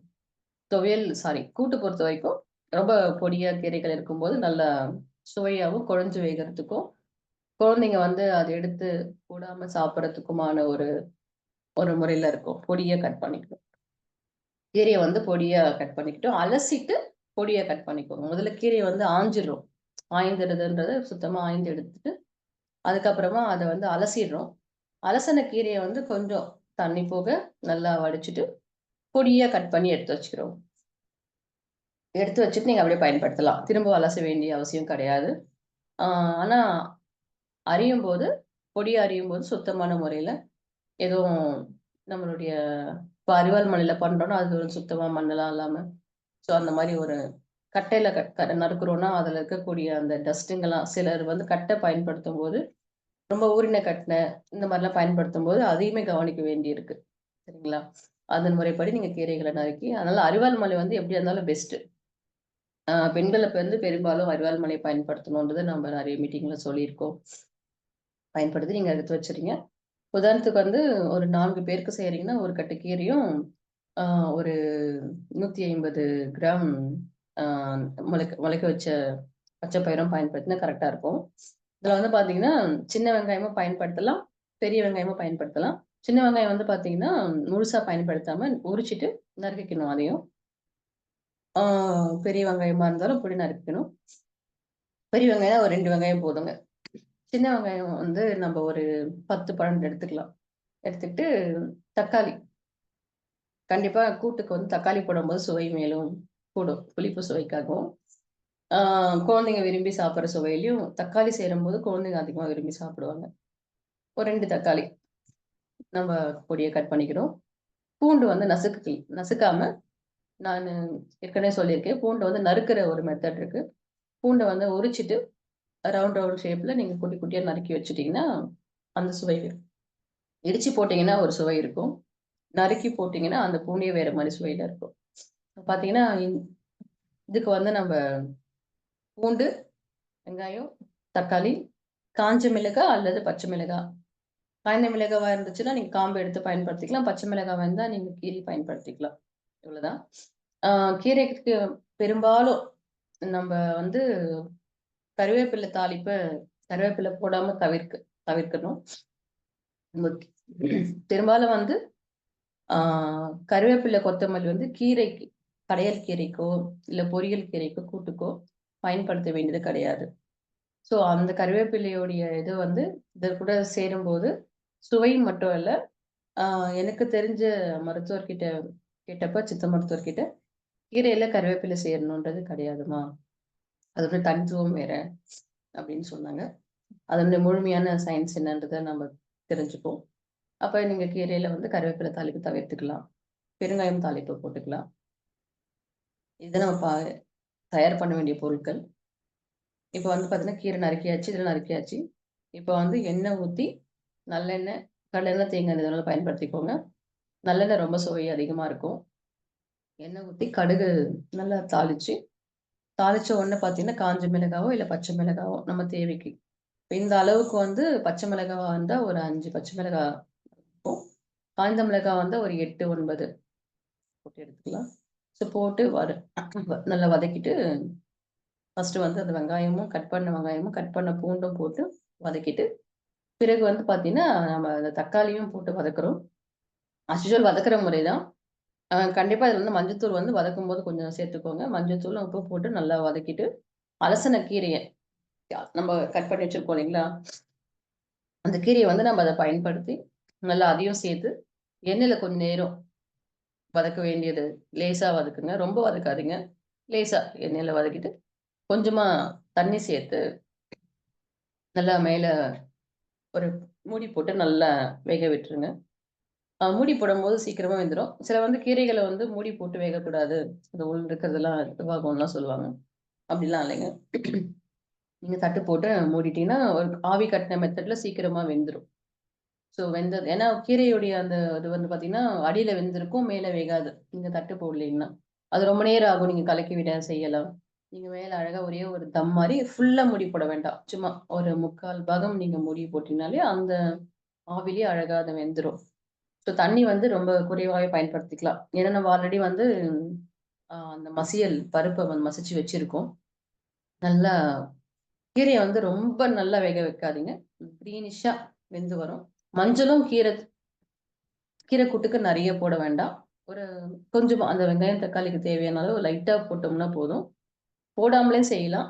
மஞ்சள் எதுக்கு சேர்க்கிறோம்னா, இந்த கீரைய வந்து ஏதாச்சும் சில கீரைகள் கலந்துட்டாலோ, ஏதாச்சும் சில விஷயங்கள் அதுல வந்து தேவையற்றது இருந்தாலுமே வெளிய எடுக்கக்கூடியது மஞ்சள். அது அந்த வேலைய செய்யும். கண்டிப்பா நீங்க அதுல மஞ்சள் கொஞ்சமா சேர்த்துக்கோங்க. ஆ கீரை நல்லா வெந்து வந்தது உங்களுக்கு தெரியும். நல்லா வெந்து வந்த பிறகு, அரிசி முதலியே உப்புலாம் தேவையானதெல்லாம் போட்டாச்சு. இறக்குற நேரத்துல இந்த பயிர சேர்த்து, கொஞ்ச நேரம் சூடு ஏறினா போதும். கொதிக்க கூடாது. உங்களுக்கு வந்து கிரேவியா வேணுமா? இல்ல பெசஞ்சு சாப்பிடுற மாரி வேணுமா? இல்ல ரொம்ப ட்ரையா வேணுமான்னு நீங்க முடிவு பண்ணிக்கலாம். அதே மாரி இன்னொரு கூடுதல் தகவல், நம்ம தாளிப்பு சேர்த்துட்டு கீரை போடும்போது தண்ணி கூட சேர்க்க வேண்டியதில்ல. அலசுன தண்ணி இருக்கு இல்லைங்களா? அது உள்ள கண்டிப்பா கீரைகள்ல வந்து இருக்கும். மூடும்போது கரெக்ட்டா அது வெந்துரும். அந்த ரொம்ப ஹார்டா இருக்கிற கீரை, இப்ப பொன்னாங்கண்ணி, சிவப்பொன்னல் பார்த்தீங்கன்னா, கொஞ்சம் நேரம் வேகும். சிறுகீரை, அரைக்கீரைலாம் அப்படியே சுழன்றும். சீக்கிரமாவே அது நல்லா சாஃப்ட்டா வெந்துரும். அதனால நீங்க மூடி வச்சீங்கனாலே, அந்த தண்ணியே வெளிய வந்து, மேலும் தண்ணியுமே மேல தெளிஞ்சு வரும். அதனால நீங்க தண்ணி சேர்க்கறது வந்து, எந்த கீரைக்கு எவ்வளோ சேர்க்கணுன்றது பார்த்து சேர்த்துக்கலாம். நீங்க ரொம்ப அலசி ரொம்ப நேரம் ஆயிடுச்சு, தண்ணியுமே உள்ளார இருக்கும். ஃப்ரெஷ்ஷா கீரையோட தண்ணீருமே உள்ள நெறைய இருக்கு. அதனால வந்து உங்களுக்கு எந்த மெத்தட்ல வேணுமோ, அந்த மாரி நீங்க தண்ணி சேர்க்காமலும் இப்படியும் பண்ணிக்கலாம். இது பண்ணிட்டு நீங்க பயிறு மசிச்ச முளைக்கட்டின பயிர சேர்த்துக்கலாம். இல்லாட்டி நான் சொன்ன மாதிரி பைத்தம் பருப்பு. அத நம்ம வேக வச்சு சேர்க்கணும்.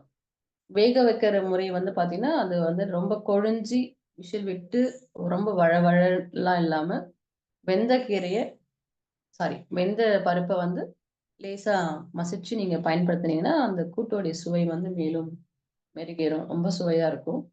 அந்த பெருங்காயம் வந்து முதல்ல நம்ம தாளிப்புல கொஞ்சமா கெட்டி பெருங்காயமோ, இல்ல வடாகமோ இந்த கூட்டுக்கு வந்து சுவை கொடுக்கும்.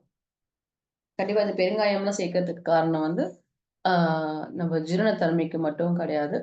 கீரைகளுக்கு வந்து பெரும்பாலும் பெருங்காயமோ, இல்ல வடாகமோ சேர்ப்பாங்க.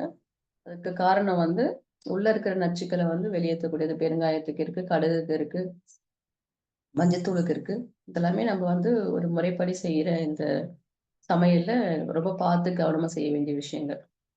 இத வந்து கீரை சாப்பிட்டோம். எனக்கு வந்து உடம்பு ஒத்துக்கல. டிசென்ட்ரி ஆயிடுச்சு. இப்படிலாம் சொல்றதுக்கு காரணம் வந்து, கீரை வந்து கண்டிப்பா ஆய்ந்துன்னுவாங்க. கீரை ஆஞ்சிட்டீங்களான்னா, ஆராய்ந்து அப்படின்னு சொல்லுவோம். கண்டிப்பா ஒரு கட்டு வாங்குறீங்கன்னா, அதுல சாப்பிட வேண்டிய கீரைகள் என்னன்றது எல்லாருக்குமே தெரியும். சிலருக்கு சுத்தமா தெரியாது. இன்னைக்கு இருக்கிற யங்ஸ்டருங்களுக்கு இந்த கீரை சிறுகீரையா, இல்ல இது வந்து உள்ள இருக்கிற கலைக்கீரைன்னுவாங்க. அதிலேயே வந்து பார்த்தீங்கன்னா, பருப்பு கீரை வரும். ஆ அந்த சிகப்பு இலை வர அந்த கீரை பேரு என்ன? ராசிக்கீரை. ம். அது பேரு அந்த பொன்னாங்கண்ணி கீரை மணத்தக்காளி மாரியே இருக்கும் ஒரு கீரை. அது சாப்பிடக்கூடிய கலவை கீரைல போடுறது தான். ஆனா அதெல்லாம் வந்து நமக்கு வந்து தெரியாது. அதுவும் இல்லாம இந்த கலை செடிகள்ல இருக்கக்கூடியது பெரும்பாலும் அந்த ஒரு மாரி வாசம் உணவுக்கு தேவையற்ற வாசம் உள்ள கலைச்செடியெல்லாம் வந்து நம்ம நண்பர்கள் அறுக்கும்போது அது வந்துரும். எல்லாமே அது ரொம்ப பார்த்து ஆஞ்சுலாம் குடுக்க மாட்டாங்க. கத்தா வரும்போது. நாம தான் அத பார்த்து சுத்தம் பண்ணி எடுக்கணும். ரொம்ப முக்கியமான விஷயம் அதுதான். நீங்க அந்த முறைப்படி நீங்க இத நல்லா அ அந்த வார்த்தையே பார்த்தீங்கன்னா, கிராமத்துல வந்து "கீரை ஆய்ஞ்சிட்டியான்னுவாங்க." மேபி அது ஆராய்ந்து அப்படின்னு சொல்லுவாங்களாமா. அத ஃபுல்லா கிளீன் பண்ணி எடுக்கிறதுக்கு கீரைனாலே அந்த மெத்தட் இருக்கு. பண்ணி தான் ஆகணும். இல்ல அத பத்தி நமக்கு தெரியலன்னா, ஒரு ஒரு கீரை தான் நமக்கு தெரியல, அத போட்டுறணும். இதுதான் நம்ம கீரை. அந்த கத்துல இருக்கு. நம்ம அத பயன்படுத்திக்கலாம்.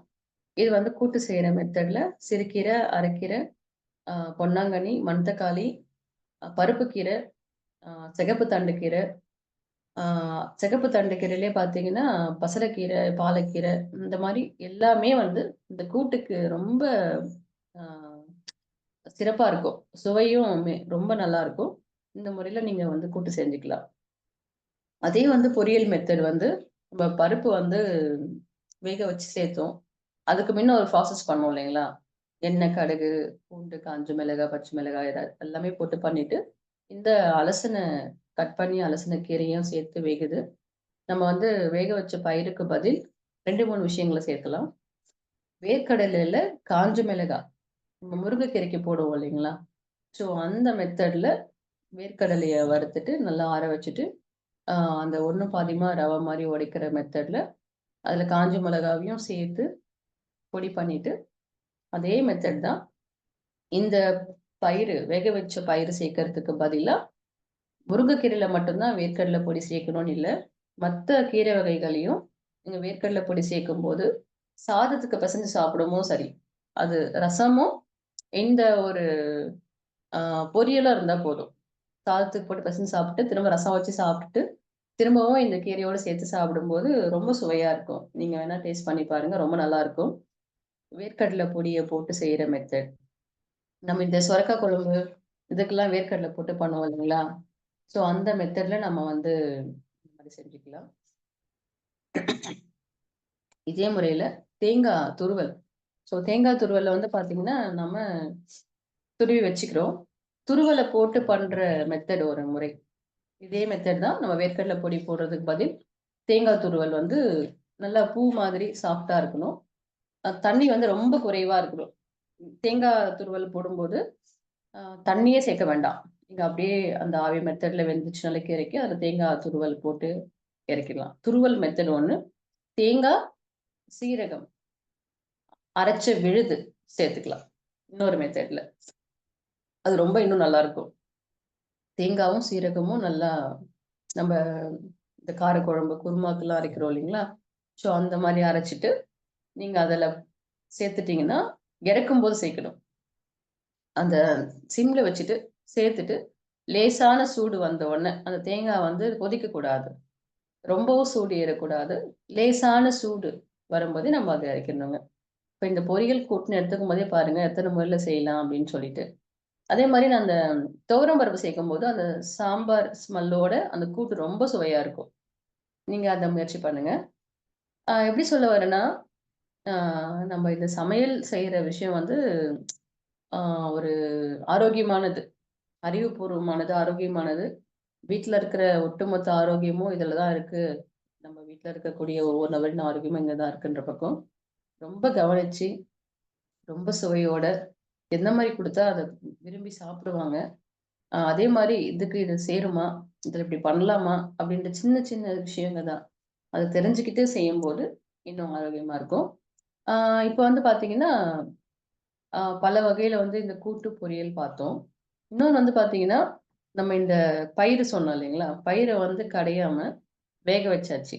கீரை தாளிப்பு போட்டாச்சு, வதக்கிட்டோம். இப்ப வந்து நம்ம பச்சை பயிர வந்து மசிச்சு சேர்த்தோம் இல்லைங்களா? மசிக்காம முழு பச்சை பயிறு அதில சேர்த்துக்கலாம்.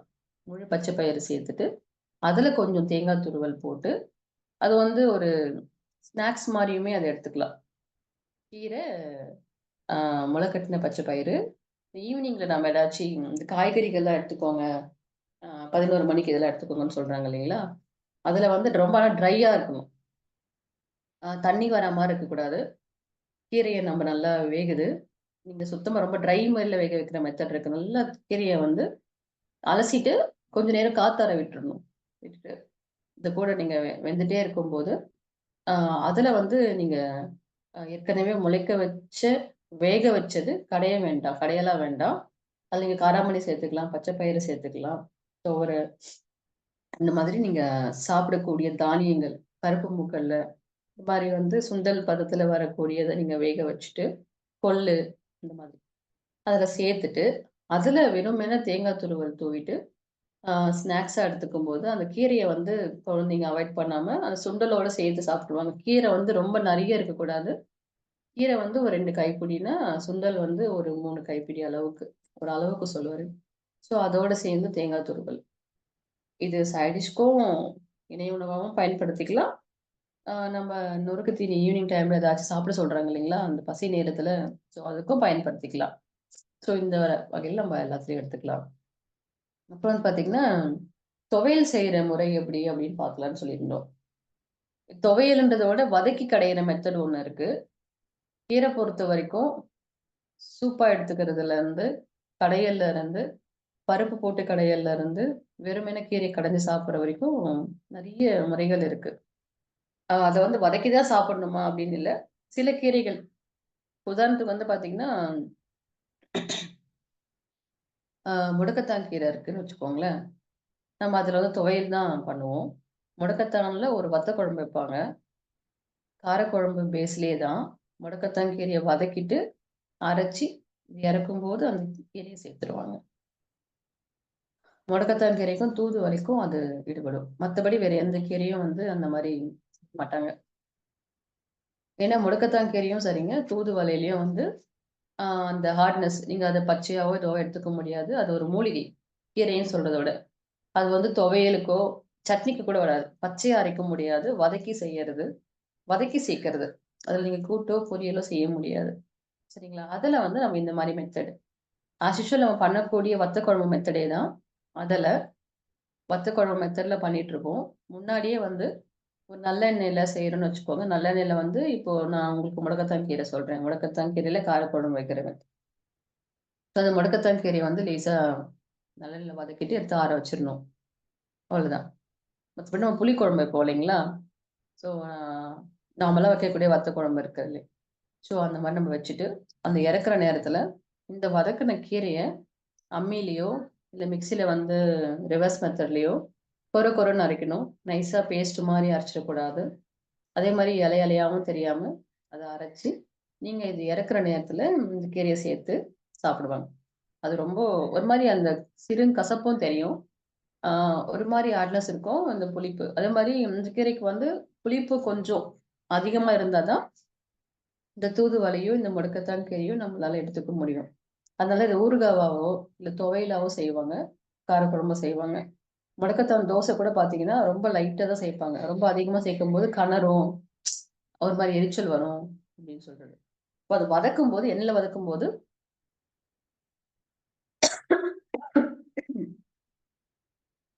ஸோ அது வந்து பார்த்தீங்கன்னா, எண்ணெயில வதக்கும்போது அது கொஞ்சம் சாஃப்ட்டாவும், அதோட தன்மையிலிருந்து கொஞ்சம் விலகி ஒரு மாரி விலகியுமே அதனுடைய சுவையில கண்டிப்பா ஒரு பெரிய மாற்றம் இருக்கும். ரொம்ப ரசிச்சு சாப்பிடுற மாரி நம்ம செய்றோம்னா, தூதுவளையா இருக்கட்டும், முடக்கத்தான் கீரையாகட்டும், நம்ம வந்து காரக்குழம்பாவோ, துவையலாவோ செஞ்சுக்கலாம். சரிங்களா? இது ஒரு முறை நம்ம செய்யறது. அதுக்கப்புறம் வந்து பார்த்தீங்கன்னா, துவையல் சொல்லியிருந்தேன். அதுல வந்து பார்த்தீங்கன்னா, நீங்க இதுல சேரும். இப்போ உதாரணத்துக்கு சிறுகீரைய கூட துவையல் பதத்துல அரைச்சு சாப்பிடலாம். ஆனா, அது அவசியம் கிடையாது. அதுல வந்து பார்த்தீங்கன்னா, தூதுவளை, முடக்கத்தான், ஆ பிளஸ் வந்து பார்த்தீங்கன்னா, இந்த மணத்தக்காளி. சில நேரத்துல வந்து ரொம்ப இளம் மணத்தக்காளிய விட கொஞ்சம் அந்த டார்க் கிரீனா வர கீரைங்க தான் நமக்கு கிடைக்கும். நம்ம டைம்ல நம்ப இப்ப சொன்ன அதே மெத்தட் தான். கீரை பொரியலுக்கு வந்து என்னென்ன சேர்த்தோம்? எண்ணெய் எண்ணெய் ஊத்தி கடுகு தாளிச்சுட்டு, சின்ன வெங்காயம், முழு பூண்டு போட்டுக்கோங்க. வெங்காயம், தக்காளி இது போட்டு காஞ்ச மிளகாய் நெறைய. உங்க தேவைக்கு ஏத்த காஞ்ச மிளகாய் போட்டுட்டு, நீங்க கிள்ளி வச்ச இந்த அலசி வச்ச கீரைய வந்து நம்ம இதுக்கு வந்து கிள்ளிட்டு சேர்த்து ஏன்னா துவையல் தான் அரைக்க போறோம். அரிய வேண்டிய அவசியம் கிடையாது. கீரை கிள்ளிட்டு சேர்த்தாலே போதும். ஸோ சேர்த்து லேசா வதக்கி, அதுல வந்து இறக்குற நேரத்துல புளிய மட்டும் கொஞ்சம் சேர்த்துட்டு, நல்லா ஆற வச்சுட்டு, உரல்லயோ, இல்ல அம்மிலயோ, மிக்ஸிலயோ சரியான பதத்துல கீரை கடையலுக்கு நம்ம கீரை கடைஞ்சோம் இல்லைங்களா? வெறும் கீரைகள் கடைஞ்சது போன வாரம் பார்த்தோம். சாரி முதல் வாரம் பார்த்தோம். அந்த மாதிரி முறையில நீங்க வந்து சட்டியிலயும் நீங்க வதக்குன கீரைய மசிக்க முடியும். அதே சமயம் சட்டியில முடிஞ்ச வரைக்கும் நீங்க மசிச்சுக்கோங்க. அப்படி இல்லன்ற பக்கத்துல பெரிய மிக்ஸி ஜார்ல ஆற வச்ச கீரைய லைட்டா ரிவர்ஸ் மெத்தட்ல ஜஸ்ட் பல்ஸ் மோட் ஒரே ஒரு இது பண்ணீங்கனாலே, அது கடைஞ்ச அந்த பக்குவத்துக்கு வரும். ஆனா ஆற வைக்கணும். சூடா இருக்கும்போது அத அரைக்காதீங்க. கீரைய கொஞ்சம் ஆற வச்சுட்டு பண்ணிட்டு, அதுக்கு மீண்டும் ஒரு தாளிப்பு. சும்மா எண்ணெய் ஊத்தி கடுகு தாளிச்சு திரும்ப ஒரு தாளிப்பு போடுங்க. தாளிப்பு வந்து ஆல்ரெடி வதக்கிட்டோம் தானே போட வேணான்றதில்ல. அந்த சுவையிலயும் சரி, அரைக்கும்போது சில பொருளோடு சில பொருள் சேரும்போது, நம்ம உடம்புக்கு வந்து டோபாமை ஏற்படுத்தும்னு சொல்லுவாங்க. அரைக்கும்போது. அம்மில அரைக்கும்போது அந்த பிரச்சனை இல்ல. மிக்ஸியில வந்து அரைக்கும்போது அந்த ஃபாஸ்ட் இதுல நம்ம அரைக்கிறோம் இல்லைங்களா? அதனால கண்டிப்பா மிக்ஸில அரைக்கிற பொருள் வந்து தாளிப்பு போடணும் அப்படின்றது ஒண்ணு இருக்குங்க. ஆ நம்ம தாளிப்பு பத்தி பார்க்கறதுக்கே ஒரு நாள் சரியா போயிடும். நம்ம கண்டிப்பா ஒரு நாள் அத பத்தி பேசுவோம். இந்த முறையில நீங்க வந்து இந்த கீரையில துவையல் அரைச்சீங்கன்னா, ரொம்ப சுவையா இருக்கும். கீரை துவையலுக்கு வந்து உளுத்தம் பருப்பு, கடல பருப்பு தாளிப்பு பண்ற கீரை துவையல் வேற. நான் சொன்னது இந்த மெத்தட்லயே கீரை குழம்பு மாதிரியே இருக்கும். ஆனா வதக்கி பண்ற மெத்தட் தான் நான் சொல்லியிருக்கேன்.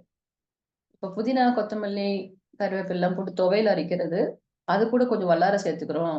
அதுக்குள்ள கொஞ்சம் தூதுவளை சேர்த்துக்கிறோம்ன்றது, அது வந்து சட்னி முறையில வரக்கூடிய துவையல் மெத்தட். நான் சொன்னது வந்து கீரை குழம்பு, பொரியல், கூட்டு இந்த மெத்தட்ல இந்த மாதிரி நீங்க பண்ணீங்கன்னா, விரும்பி சாப்பிடலாம். களியிலேருந்து, சாதத்துலேருந்து எல்லாத்துக்குமே ரொம்ப நல்லாருக்கும். இது ஒரு முறை. இது ரொம்ப சுவையாவும் இருக்கும்.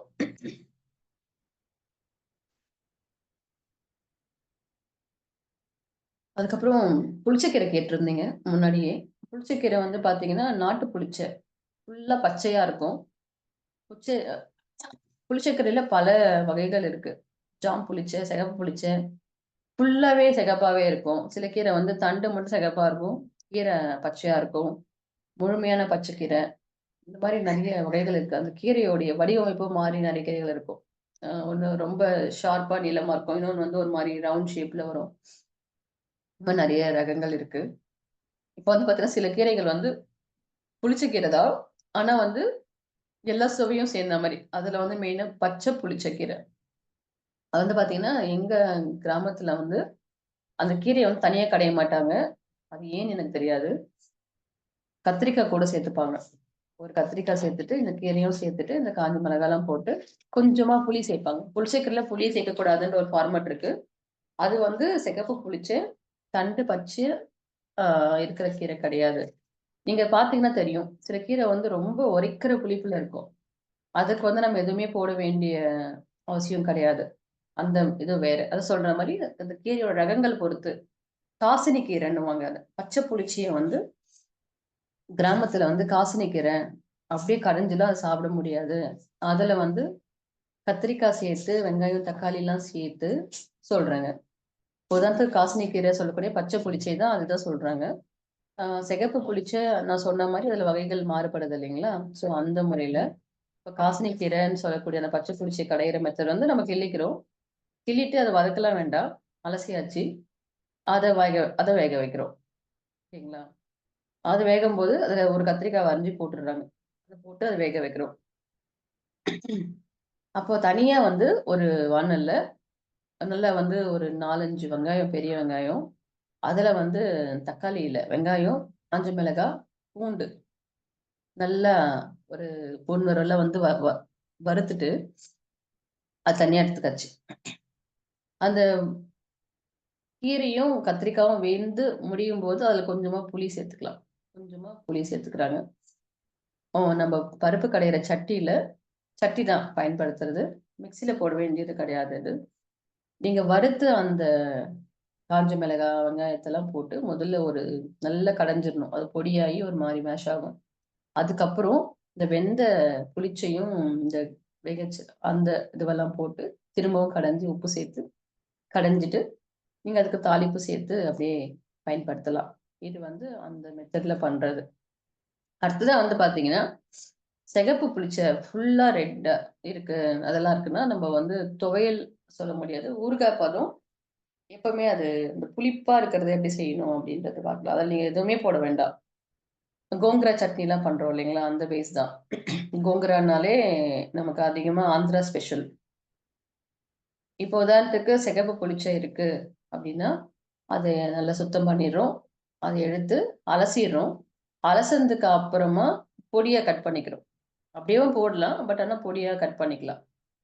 அலசின கீரைய பொடியா கட் பண்ணிட்டு, ஒரு காட்டன் கிளாத்ல அத ஆற வச்சுர்றோம். ஏன்னா, அதுக்கு தண்ணியெல்லாம் அந்த காட்டன் கிளாத் வந்து இழுத்துரும். ஏன்னா, இது வந்து ஊறுகாய் மெத்தட்ல பண்றது. பத் ஊறுகாய் மெத்தட்ல பண்றது. ஒரு இரும்பு சட்டியிலயோ, இல்ல அடிகனமான பாத்திரத்திலயோ, ஆ நல்லெண்ணெய் ஊத்தி, இதுக்கு நல்லெண்ணெய் சேர்த்தா ரொம்ப சுவையா இருக்கும். இல்ல கடலெண்ணெயும் பயன்படுத்திக்கலாம். நெறைய எப்பவும் இப்போ உதாரணத்துக்கு வந்து ஒரு கத்து கீரை இருக்குன்னா, ஒரு கட்டுன்னா நம்ம சொல்றது வந்து ஒரு கைப்பிடியில வந்து ஒரு 5 கைப்பிடி கட் பண்ண பிறகு 5 கைப்பிடியிலேருந்து ஒரு 6 கைப்பிடி இருக்குன்னா, கிட்டத்தட்ட நம்ம வந்து ஒரு 200 150லேருந்து 200 மில்லி எண்ணெய் ஊத்துற மாரி இருக்கும். எண்ணெய ஊத்தியாச்சு. இந்த எண்ணெயில காஞ்ச உடனே வேற எதுவுமே கடுகு, தாளிப்பு எதுவுமே கிடையாது. கீரைய மட்டும் போட்டு வதக்குறோம். துவையல் பண்ணும்போது கடுகு தாளிக்க மாட்டோம். ஏன்னா, அது வந்து வதக்குறோம் முழுமையா. ஊறுகாய்க்கெல்லாம் பண்றம்போது. அப்ப வந்து பார்த்தீங்கன்னா, இந்த புளிச்ச கீரைய வந்து நறுக்குனத போட்டு, நீங்க அந்த எண்ணெயில வதக்கிட்டே இருந்தீங்கன்னா, அது அது நேரம் ஆக நேரம் ஆக ஒரு 10 நிமிஷத்துல ஒரு கிரேவி மெத்தடுக்கு வரும். அந்த வரதுக்குள்ள நம்ம இன்னொரு வேலை பண்ண வேண்டியிருக்கு. ஆ காஞ்ச மிளகா. ஒண்ணு வெயில்ல நல்லா காஞ்ச மிளகாவ பொடியாக்கி எடுத்து வச்சுட்டோம்னா, அது போட்டுக்கலாம். அப்படி இல்லன்னா, வெயில் இல்ல இந்த மாரி டைம்லனா, கருப்பாவக்கூடாது. லேசா ஹீட் பண்ணி, லேசா வறுத்துட்டு ஆற வச்சிரணும். நல்லா ஆறுன பிறகு அந்த காம்ப கிள்ளிட்டு, மிக்ஸியில வந்து பொடியாக்கணும். பொடி வந்து பார்த்தீங்கன்னா, அந்த குட்டி குட்டியா ரவை மாதிரி வரும்ல, அந்த மெத்தட்ல பொடி பண்ணி எடுத்து வச்சுக்கிறோம். அப்புறம் தனியா, நாட்டு தனியா வந்து கொஞ்சம் நம்ம லேசா வறுத்துட்டு, அதையும் ஆற வச்சுட்டு, மிளகாய் தனியா அரைச்சு எடுத்துக்கிறோம். தனியா தனியா பொடி பண்ணி எடுத்து வச்சுக்கிறோம். எடுத்து வச்சுக்கிட்டு, இந்த வதங்கி வந்த நிலையில எண்ணெய் தெளிய ஆரம்பிக்கும். அதுக்கு முன்னாடி ஸ்டேஜ்லயே நம்ம வறுத்த மிளகாய் தனியாவ சுவைக்கு ஏத்தா மாரி உப்பும் சேர்த்து நீங்க வந்து அது ஒரு மாரி லிக்விட் ஃபார்ம்ல இருக்கும். ம் கீரை கடைஞ்சா எப்படி இருக்கும்? எண்ணெய்ல வதங்கும்போது கொஞ்சம் இருக்கும். சீக்கிரமா அது வந்து கெட்டியாவாது. குறுக பதம் வராது. நீங்க காஞ்ச மிளகாய் தூளையும், இந்த தனியா தூளையும் போட்ட உடனே, அது நல்லா கெட்டியாக ஆரம்பிக்கிறத நீங்க பார்க்கலாம். அளவுக்கு போட்டுக்கங்க. உதாரணத்துக்கு அந்த ஒரு கத்து கீரை சொன்னோம் இல்லைங்களா? அதுக்கு வந்து நம்ம ஒரு 12 காஞ்ச மிளகாய். இந்த காரத்த பொறுத்து. ஆ ஒரு கைப்பிடி நல்லா ஒரு கைப்பிடி வந்து தனியா அரைச்சு தூள் பண்றோம் இல்லைங்களா? அது. இது போட்டீங்கனாலே இந்த மெத்தட்ல வந்து ரொம்ப சுவையா இருக்கும். நம்ம சேனல்ல வந்து அன்பா சமைக்கலாம் டெலகிராம்ல வந்து அந்த கீரை புளிச்சக்கீரை செய்யறதுலேருந்து தொக்குலேருந்து எல்லாமே உங்களுக்கு இருக்கும். நீங்க அத சர்ச் பண்ணி நீங்க அத எடுத்து ரொம்ப நாள் கெடாம இருக்கணும். அது அளவு படி இருக்கும். அதில நீங்க பார்த்துக்கலாம். இப்ப இது பார்த்தீங்கன்னா, இது ஒரு முறை தான். புளிச்சக்கீரைய நீங்க இந்த மாரி பண்ணிட்டீங்க. ஜாம் புளிச்சையா இருக்கட்டும், ஃபுல் ரெட்டா இருக்கட்டும், இல்ல தண்டு ரெட்டு, கீரை பச்சையா வரும். சிகப்பு பச்சை. இதெல்லாம் நீங்க பார்த்து சுவைச்சு இந்த முறையில பண்ணி வச்சுட்டீங்கன்னா, இந்த கீரை வந்து எங்க வீட்ல ரொம்ப ஃபேவரைட். பாட்டி செஞ்சது. அப்புறம் எங்க அம்மாவும் செஞ்சாங்க. இப்ப எங்க வீட்ல நாங்களுமே செஞ்சுட்டுருக்கோம். அது அப்படியே தொடர்ந்து எங்க எங்க பசங்களுக்கு அது ரொம்ப பிடிக்கும். அது வடிச்ச சுட சாதத்துல இந்த கீரைய ஒரு 2 ஸ்பூன் ஊறுகாய் மாரி தான் இருக்கும். இருந்தா நமக்கு வேற ஒரு ஒரு எந்த இதுவுமே தேவைப்படாது. அதுக்கு சைட் டிஷ் கூட தேவைப்படாது. அப்படியே சாப்பிட்டுடலாம். ஒரு அவசரமா நம்ம தேவை பண்ணணும்னா, இது அது மாரி செஞ்சு வச்சோம்னா, கிட்டத்தட்ட வந்து 20 நாளுக்கு கெடாது. சரியான பக்குவமான முறையில அளவீடுகள்ல செஞ்சு, எண்ணெய் தெளிஞ்சு வந்து எண்ணெய் நெறையா சேர்த்து பண்ணோம்னா, கிட்டத்தட்ட அது ரொம்ப நாள் நல்லாருக்கும். சிலர் வந்து ஸ்டோரேஜ் பண்ணிப்பாங்க. ஆ ஃப்ரிட்ஜ் வச்சுட்டு இருக்கிறவங்க, அதில வச்சு கூட அவங்க பயன்படுத்துவாங்க. ஆனா, இத நீங்க ஃப்ரிட்ஜ் இல்லாமலே பயன்படுத்திக்கலாம். நம்ப நம்மளுடைய வாழ்வியல் முறைப்படி குளிர்சாதன பெட்டிய தவிர்க்கணுன்றது பண்ணிட்டுருக்கோம். ஆனாலும் சிலர் வந்து தேவைக்காக வச்சுட்டு தான் இருக்காங்க. ஆ அது வந்து என்ன மாதிரி காய்கறிகள் வைக்கணும், நமக்கு என்ன தேவை இருக்கு அப்படின்றது அது நிலை அறிஞ்சு பயன்படுத்துபவர்களும் இருக்காங்க. நானும் பார்த்துருக்கேன். ஸோ எதுவா இருந்தாலும் நம்ம தேவைக்கு, நம்ம உடல் ஆரோக்கியத்துக்கு ஏற்றவாறு, எதையும் பாதிப்பு தராத ஒண்ணும் நம்ம ஒரு பொருள பயன்படுத்துவது ரொம்ப சிறப்பா இருக்கும். ஸோ இன்னைக்கு நம்ம கீரையோடைய பொரியல், கூட்டு அதில நெறைய முறைகள பார்த்துருக்குறோம். புளிச்சக்கீரை செய்ற மெத்தடு, கடையல்ல எப்படி பண்றது, அந்த பச்சை புளிச்ச, ஆ நம்ம இந்த ஊறுகாய் மெத்தட்ல பண்ணக்கூடியது வரைக்கும் பார்த்துருக்கோம். ஆ இந்த வாரத்தோட நம்ம கீரைகள் சார்ந்த ரெசிபீஸ் சமைக்கிற முறைய நம்ம நிறைவு பண்ணிட்டு அடுத்த வாரம் வேற ஒரு தலைப்போட நம்ம சந்திப்போம். ஏதாச்சும் நீங்க உங்களுக்கு தெரிஞ்ச உணவுகளையோ, இல்ல நான் வந்து சொன்ன விஷயங்கள் எதுவும் சந்தேகங்கள் இருந்தாலோ, பெண்கள் மட்டும் இல்ல, ஆண்களும் பகிர்ந்துக்கலாம். அனுபவம் சார்ந்து பகிராம, ஏதாச்சும் கேள்விகளா இருந்தா ரொம்ப சிறப்பா இருக்கும். அது மத்தவங்களுக்கும் உபயோகமா இருக்கும். நல்லா இருந்தது அப்படின்றது ஓகே. ஒரு கேள்வியா இருக்கலாம். இல்ல நீங்க ஒரு ரெசிபி குடுக்கலாம். நான் செஞ்சிருக்கேங்க. இந்த கீரைல நல்லா இருக்குன்றது கூடுதல் தகவலா இருக்கும். மத்தவங்க கேட்டுருக்கிறவங்களுக்கும். கிட்டத்தட்ட இன்னைக்கு நம்ம ஒரு 50 பேர் கிட்ட இருக்கோம்.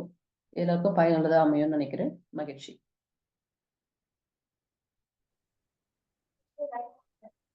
நன்றி, நன்றிங்கம்மா.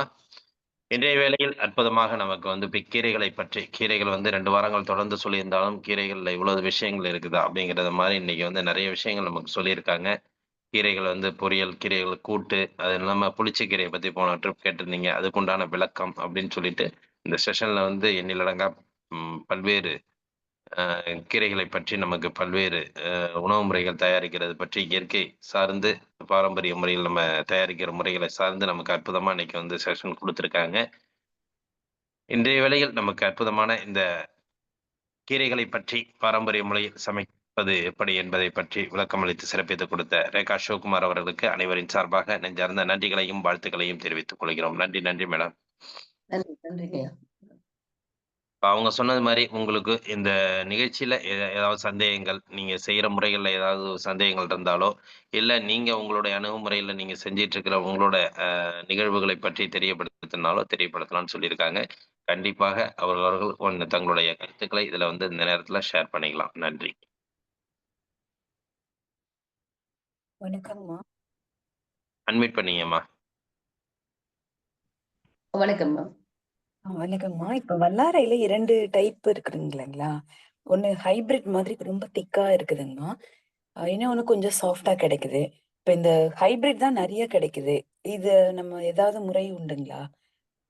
இப்ப ஆ பொடியெல்லாம் செய்யணும் அப்படின்ற மாதிரி இருக்கும்போது, நம்ம எத்தன நாள் அது நிழல்ல காய வைக்கணும்? அப்படி அந்த மாதிரி ஏதாவது இருக்குங்களா? கரெக்ட்மா. இப்ப வந்து பாத்தீங்கன்னா, அது வல்லாரையே இல்ல. அது ஒரு கலை செடின்னு சொல்லியிருக்காங்க. நம்ம ஓ! விற்பரிப்பாளர்கள் மூலமா நாட்டு ரகம். இது வந்து ஒரு கலை செடிங்களாமா. அது வந்து ஒன்ஸ் வந்துருச்சுன்னா, ஃபுல்லா ஸ்ப்ரெட் ஆயிடுது. இந்த நிலம் ஃபுல்லா. இப்ப வந்து அதுதான் வல்லாரைன்ற ஒரு மாயை நம்ம வச்சிருக்கோம். நீங்க வல்லாரைக்கான முழு பலன் என்ன? இப்ப ஞாபக சக்தியை மேம்படுத்தும். இந்த இதெல்லாம் செய்யும்னா, நாட்டு வல்லாரை, இந்த வல்லாரை ஏதோ நீங்க பார்த்து அதுக்கான விதைகளையோ, இல்ல அதுக்கான அந்த செடி நட்டாலே வந்துரும். வாங்கி நமக்கு நாமே வச்சுக்கிறது தான் சிறப்பு. அது ஓ! வந்து பார்த்தீங்கன்னா, செய்யக்கூடாதுன்றது இல்ல. அந்த இதுதான் கிடைக்கிறதும்மா. அது இல்லவே இல்ல இப்ப. அந்த ஆமா. பழைய அந்த ஸ்பைரலா அந்த முள்ளு முள்ளா ஓரத்துல இருக்கிற மாதிரி ரிட்ஜ்ல வரும் இல்லைங்களா? ஷேப் உங்களுக்கு வந்து இது சாஃப்ட்டா வராது. இதுல ஆமா. வந்து ஒரு கீரையா பயன்படுத்தலாம். அது கலைக்கீரை தான். ஆனா கீரையா ம். பயன்படுத்தலாமே தவிர, வல்லாரையுடைய முழு பலன் கிடைக்கணும்னா, அதுக்கான விதைகள் சார்ந்து நம்ம தேடியும் நம்ம மாடி தோட்டத்திலேயே, வீட்டுலயே பயன்படுத்திக்கோங்க. அதுதான் நம்மள வந்து அடுத்த நகரம் நோக்கி கொண்டு போகும். இப்ப அதுவே அது இல்லன்ற மாரி பயன்படுத்த ஆரம்பிச்சுட்டோம் இல்லைங்களா? ஸோ அத ம். நாம தவிர்க்கணும்னா, நாம சில விஷயங்கள தேடி கண்டுபிடிச்சு பண்ணிதான் ஆகணுங்க. மெத்தட் சமைக்கிறதுலாம் இதுதாங்க. அது எந்த சைட் எஃபெக்ட்டும் வராது அந்த கலக்கீரை சாப்பிடுறதுனால. எதுவுமே நடக்காது. எந்த எஃபெக்ட்டுமே இருக்காது. அது ஒரு ம். பச்சை கலர்ல ஒரு உணவு அப்படின்ற மாரி நம்ம எடுத்துக்கலாம். சாப்பிடக்கூடாது, சாப்பிட்டா பிரச்சனைன்ற மாரிலாம் எதுவும் இதுவரைக்கும் யாருக்கும் வந்தது கிடையாது. அதனால அந்த கீரையோட தன்மை அது கிடையாது. மலேசியன் ஒண்ணு சொல்றாங்க. ரொம்ப அகலமா வரும். வல்லாரையிலேயே வந்து ரொம்ப அகலமா வரும். அது மலேசியன் சைட்ல அந்த வல்லாரை சொல்லியிருக்காங்க. ஸோ அதுவுமே நம்ம நாட்டு கீரை கிடையாது. ஆனாலும் சுவையா இருக்கும். ஓகேங்கம்மா. இப்ப பொடியா நம்ம செய்யும்போது அது உடனே ஒரு ஃபியூ டேஸ்ல கலர் சேஞ்ச் ஆயிடுது இல்லைங்களா? இது எத்தன நாள்ல அத பொடியாக்கலான்ற மாதிரி முருங்கை ஓகேங்க. பொடி. ம். பொடியா பண்ணும்போது பார்த்தீங்கன்னா, இப்ப முருங்கைக்கீரை பொடியா இருக்கட்டும், எல்லாமே சிலர் வந்து பார்த்தீங்கன்னா, இ காப்பி போட்டு 5 பேரு. இல்லைங்களா? நிழல்ல போட்டு தெரியுதுங்களா பெரிய மூஞ்சி? தூங்கும்போது கூட ம். எடுத்து நிறையா வேற இருக்கு. இப்போ உதாரணத்துக்கு வந்து ஒரு முருங்கைக்கீரை பொடி எடுத்துக்கோங்களேன். ஆ முருங்கைக்கீரைய வந்து நம்ம உருவியாச்சு. நிழல் ஒளத்துல வந்து ஃபுல்லா போட்டுட்டோம். ட்ரை ஆகுது. ட்ரை ஆனதுக்கு அப்புறம் வந்து பார்த்தீங்கன்னா, நிழல்லயே இருக்கணும். ஒரு நாள் மட்டும் லேசான வெயில் எடுத்து திரும்ப வைக்கிறோம். அப்ப வந்து ஒரு முறுமுறுன்னு ஆகும். லைட் கிரீனா இருக்குமே தவிர, கலர் வந்து முழுசா வராது. நீங்க காய வைக்கிற மெத்தட் இருக்கு. ஆ வெயிலுமே இருக்கக்கூடாது. நிழலும், வெயிலும் மாத்தி எடுக்கும்போது கிறிஸ்பினஸ் வரும். நல்லா காஞ்சிரும். ஸோ நீங்க அந்த முறையில காய வச்சு நம்ம மூலிகைகள கூட அப்படித்தான் காய வைப்போம். உதாரணத்துக்கு தூதுவளைய வந்து நம்ம காய வைக்கிறோம் அப்படின்னா, தூதுவளைய வந்து பச்சையா இருக்கும்போது நிழல்ல வந்து வதங்கணும். வீட்ல வந்து வதங்கிடுவோம் இல்லைங்களா? கீரை வச்சா. அது வதங்குனதுக்கு அப்புறமா, திரும்பவும் லேசான ஒரு மிதமான ஒரு வெயில்ல வச்சு, திரும்பவும் நீங்க வெளிய எடுத்து திரும்ப வைக்கும்போது, அது கரெக்ட்டா இருக்கும். உதாரணத்துக்கு நான் அதுக்கு ஒரு எக்ஸாம்பிள் சொல்ல வரேன். இப்ப கறிவேப்பில வந்து நம்ம வீட்ல காய வச்சு பயன்படுத்த நம்ம பழக்கம் எங்க கிராமத்துல எங்க வீட்லயுமே இருக்கு.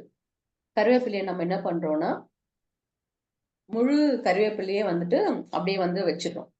அதுவே வந்து வதங்கி காயும்போது கிரீன்ல சுத்திக்கும் இல்லைங்களா? ஒரு மாரி சுத்தி காயும்.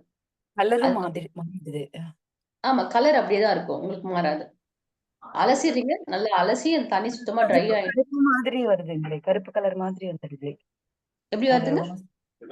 ஒரு கருப்பு மாதிரி ஆயிடுது கீரை. அந்த கீரையினுடைய அத பார்க்கவே இன்னும் அவ்வளவு பிடிக்க மாட்டேங்குதுங்க. அந்த கருப்பு ம். நம்ம சரியான முறையில காய வைக்கலைங்க. ஓ! என்ன பண்ணுவீங்கன்னா, எல்லாத்தையும் உருவிடுவீங்களா?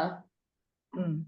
அந்த முழுசா நல்லா அலசிட்டு, அப்படியே தண்ணீய வடிகட்டுற மாரி கொஞ்சம் நிக்க வைக்கிற மாரி ஒரு ஏதாவது பாத்திரத்துல வச்சு, தண்ணீய வடிச்சுட்டு, அதன் பிறகு தாங்கம்மா அத கொஞ்ச நாள் அப்படியே விட்டுட்டு, ஒரு நாள் கிட்ட நிக்க வச்சுடுறேன். தண்ணி எல்லாம் ட்ரெயின் ஆயி, அதுவா ட்ரை ஆன பிறகு தான் சில சமயம் தொடச்சிட்டு அப்படியே நிழல்லயே உலர்த்திக்குவோம். புரியல. புரியுதுங்க. நீங்க வந்து கருவேப்பிலை வந்து இப்ப கருவேப்பிலையே நம்ம ஒரு எக்ஸாம்பிளா எடுத்துப்போம். கருவேப்பிலை வந்து கொத்தா பெருசா இருக்கு இல்லைங்களா? அத அலசிர்றோம். அந்த தண்ணிய ஃபுல்லா ட்ரை பண்ணிட்டு உதறிட்டு, அந்த அந்த இதழ்ல வந்து தண்ணி இருக்கக்கூடாது. ம். இப்ப கூட கிரீனா இருக்கும்போது வெயில்ல வைக்கலாம். லைட்டா கிரீனா இருக்கும்போது ஒரு மாரி ட்ரை ஆகும் இல்லைங்களா? நீங்க எந்த ஆமாமா. பண்றீங்கன்னு தெரியல. நாங்க பண்ணோம்னா கிரீனா தான் இருக்கும். நீங்க எடுத்துட்டு, அது கொஞ்சம் லேசா அந்த சுத்தமா அந்த ஈரம் பண்ணதுக்கப்புறம் நிழல்ல வச்சுருங்க. நீங்க ம். நிழல்ல வச்சுட்டு உருவ வேண்டாம். அந்த இனுக்கு இனுக்கா எடுத்துருங்க. இனுக்கு இனுக்கா ம். எடுத்து ம். நீங்க வந்து ஒரு காட்டன் கிளாத்லயோ ஒரு ஏதோ வச்சுட்டீங்க. ஒரு ஷீட்ட வச்சு வச்சுட்டீங்கன்னா, அது ஒரு முறத்துல கூட வச்சுருவோம் நாங்க. அப்படியே ட்ரை ஆக ஆரம்பிச்சுரும். அப்படியே ஒரு மாரி மொறு மொறுன்னு காயும். வீட்டுக்குள்ளவே தான் இருக்கும். ஆனா ம். வெயில்லாம் வைக்க வேண்டியதே கிடையாது. அந்த கிளைமேட் சேஞ்ச் பொறுத்து. இப்ப நீங்க பனி காலத்துல வச்சா அந்த மாரி ட்ரை ஆவாது. வெயில்னால நல்லா ட்ரை ஆகும். அப்ப அந்த டெம்பரேச்சர் பார்த்து நீங்க சரியான முறையில காய வச்சீங்கன்னா, ஒரு மாரி மொறு மொறுன்னு ஆயிடும். நீங்க எடுத்து ஒரு டப்பால சேவ் பண்ணிட்டு, தாளிப்பு நேரத்துல எடுத்து போட்டீங்கன்னா திரும்ப கிரீனா மாறும். கருப்பா மாறாது. ஓகே. ஓகே. அந்த மெத்தட் பத்தி நம்ம ஒரு நாள் உங்களுக்கு நான் விளக்கமா சொல்றேன். இதுதான். இந்த உருவி நீங்க காய வச்சீங்கன்னா, கருப்பாவறதுக்கு நெறைய வாய்ப்பு இருக்கு. ஏன்னா, சரியான முறையில அது அதனுடைய நம்ம அந்த ஈரத்தன்மைய வந்து முழுமையா அது ட்ரை ஆக்கி குடுத்துச்சுன்னா, நீங்க நார்மல் கிரீனாவே தான் இருக்குமே தவிர கருப்பாவாது. ம். கருப்பாகாத அளவுக்கு நம்ம அத சரியான முறையில பதப்படுத்தணும். இப்ப நம்ம சரி. பகுதியில வந்து விவசாயிகள் வந்து பண்றவங்கலாம் சோலார் ட்ரையர் பயன்படுத்துறாங்க. அதுலயுமே சோலார் ட்ரையர்ல கூட பாத்தீங்கன்னா, சரியான முறைப்படி எடுத்து பண்ணோம்னா தான், சரியான அந்த நிறத்திலயும், அந்த எனர்ஜிலயும் நம்மளால அத பண்ண முடியும். அப்படி இல்லன்னா, அது என்ன ஆகும்னா, பிளாக்கா தான் ஆயிடும். சம்டைம்ஸ் சோலார் ட்ரையர்ல வச்சு பிளாக் ஆயி தூக்கி போட்ட பொருள்லாம் நெறைய இருக்கு. ம். பதம் தாங்க. நான் சொல்ற நன்றி. முறையில நன்றி. கண்டிப்பா அது அதுதான். சிறப்பா முருங்கையையும் ஒரு ஏன்னா அடிக்கடி கிடைக்கலன்னும் போது அது பொடியா செய்து வச்சுட்டோம்னா, அது அப்படியே ட்ரை பண்ணும்போது நெறைய தரம் அது சரியா வரமாட்டேங்குது. புரியுதுங்க, புரியுது. முருங்கை நம்ம முருங்கை பொடி. ஆ.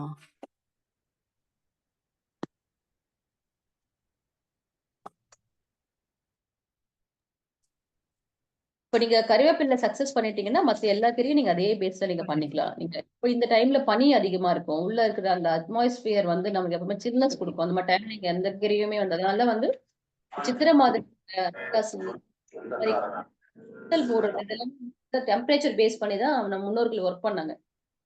நம்ம எல்லாமே எல்லா நேரமும் பண்றதுக்கான பாசிபிலிட்டீஸ் வந்து கிடையாது. கால நேரத்துக்கு ஏத்த மாதிரி, அந்த வெயிலுக்கு ஏத்த மாரி தான் நம்ம அத வந்து பதப்படுத்த முடியும். இப்போ ஊறுகாலாம் பார்த்தீங்கன்னா, அப்பலாம் அப்படிதான் செய்வாங்க. வெயில் காலத்துல தான் அது போடுவாங்க. இந்த மாரி டெம்பரேச்சர்ல நம்ம எதுவுமே மெயின்டெயின் பண்ணவே முடியாது. வத்தல் கூட அந்த ஆடி மாசத்துக்கு முன்னாடி அந்த வெயில் வைகாசி வெயிலுன்னுவாங்க. ஆனி வெயில்ன்னுவாங்க. இந்த மாரி எல்லாத்துக்குமே வந்து ஆ கணிச்சு இருக்கு. இந்த டைம்ல இது பண்ணணும்னு சொல்லிட்டு. நீங்க ஒண்ணும் சாதாரண விஷயம் தான். நெறைய டைம் ஒரு 10 டைம் எடுத்து வைக்கிறேன். ஒரு டைம் வேணா ஃபெயிலியர் ஆகும். நீங்க சொல்ற மாரி. மீதி 9 டைமும் அந்த ட்ரை பண்ணும்போது அந்த மெத்தட் கரெக்ட்டா நான் வந்து அத கொஞ்சம் கவனிச்சுட்டே இருக்கணும். உதாரணத்துக்கு வந்து நம்ம அந்த பொருள காய வைக்கிறோம்னா, அது எப்படி இருக்கு? ரொம்ப ஈரமா இருக்கா? இல்ல கொஞ்ச நேரம் ஃபேன்ல வச்சு எடுக்கலாமா? இல்ல கொஞ்ச நேரம் அத எப்படி நம்ம சரியா கவனிக்கும்போது ஈஸியா அந்த நிலைக்கு அது வந்துரும். கொஞ்சம் கவனிச்சு பண்ணுங்க வந்துரும். சரிங்கம்மா. நன்றி. நன்றி. டவுட்டா இருந்தா நீங்க கால் பண்ணுங்க. ம். பேசிக்கலாம். சரிங்க. தேங்க்யூ. தேங்க்யூ. வேற எதனா கேள்விகள் இருக்குங்களா? இல்ல யாராச்சும் ரெசிபீஸ் இருந்தா சொல்லுங்க. நானும் ரொம்ப ஆர்வமா இருக்கேன்.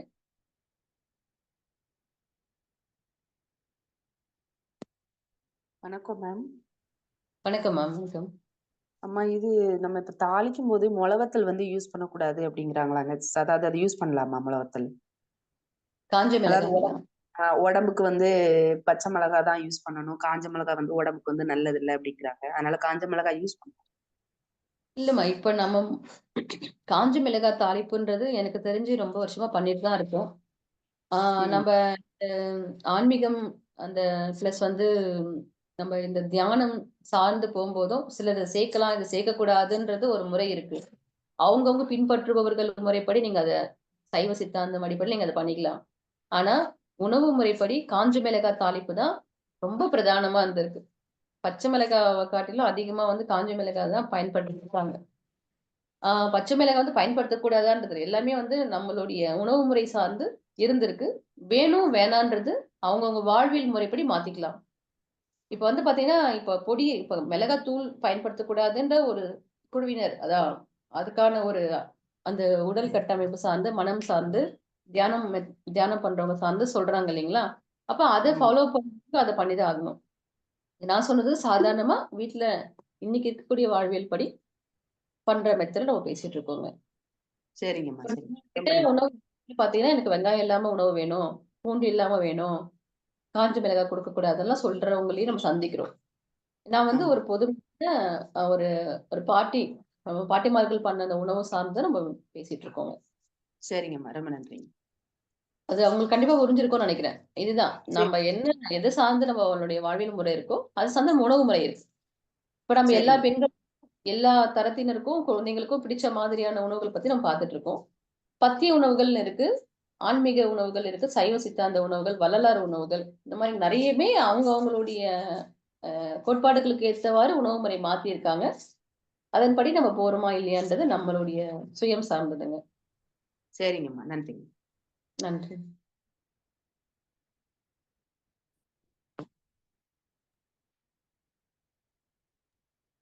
வணக்கம்மா. வணக்கம் ஐயா, வணக்கம். வணக்கம்மா. புதுச்சேரியில மாணவர்களுக்கு வெங்காயம், பூண்டு இல்லாம சாப்பாடு போடுறாங்க. மதிய உணவு. நீங்க ஏன் புதுச்சேரி இல்லைங்களா? ஆமா. ஆமாங்க. சொல்லுங்க. அது வந்து அவங்க நீங்க சொல்ற மாரி ஒரு குழு. பெங்களூர்ல இருந்து ஒரு அரை குழுன்னு ம். அவங்க வந்து அந்த டெண்டர் எடுத்துக்கிட்டு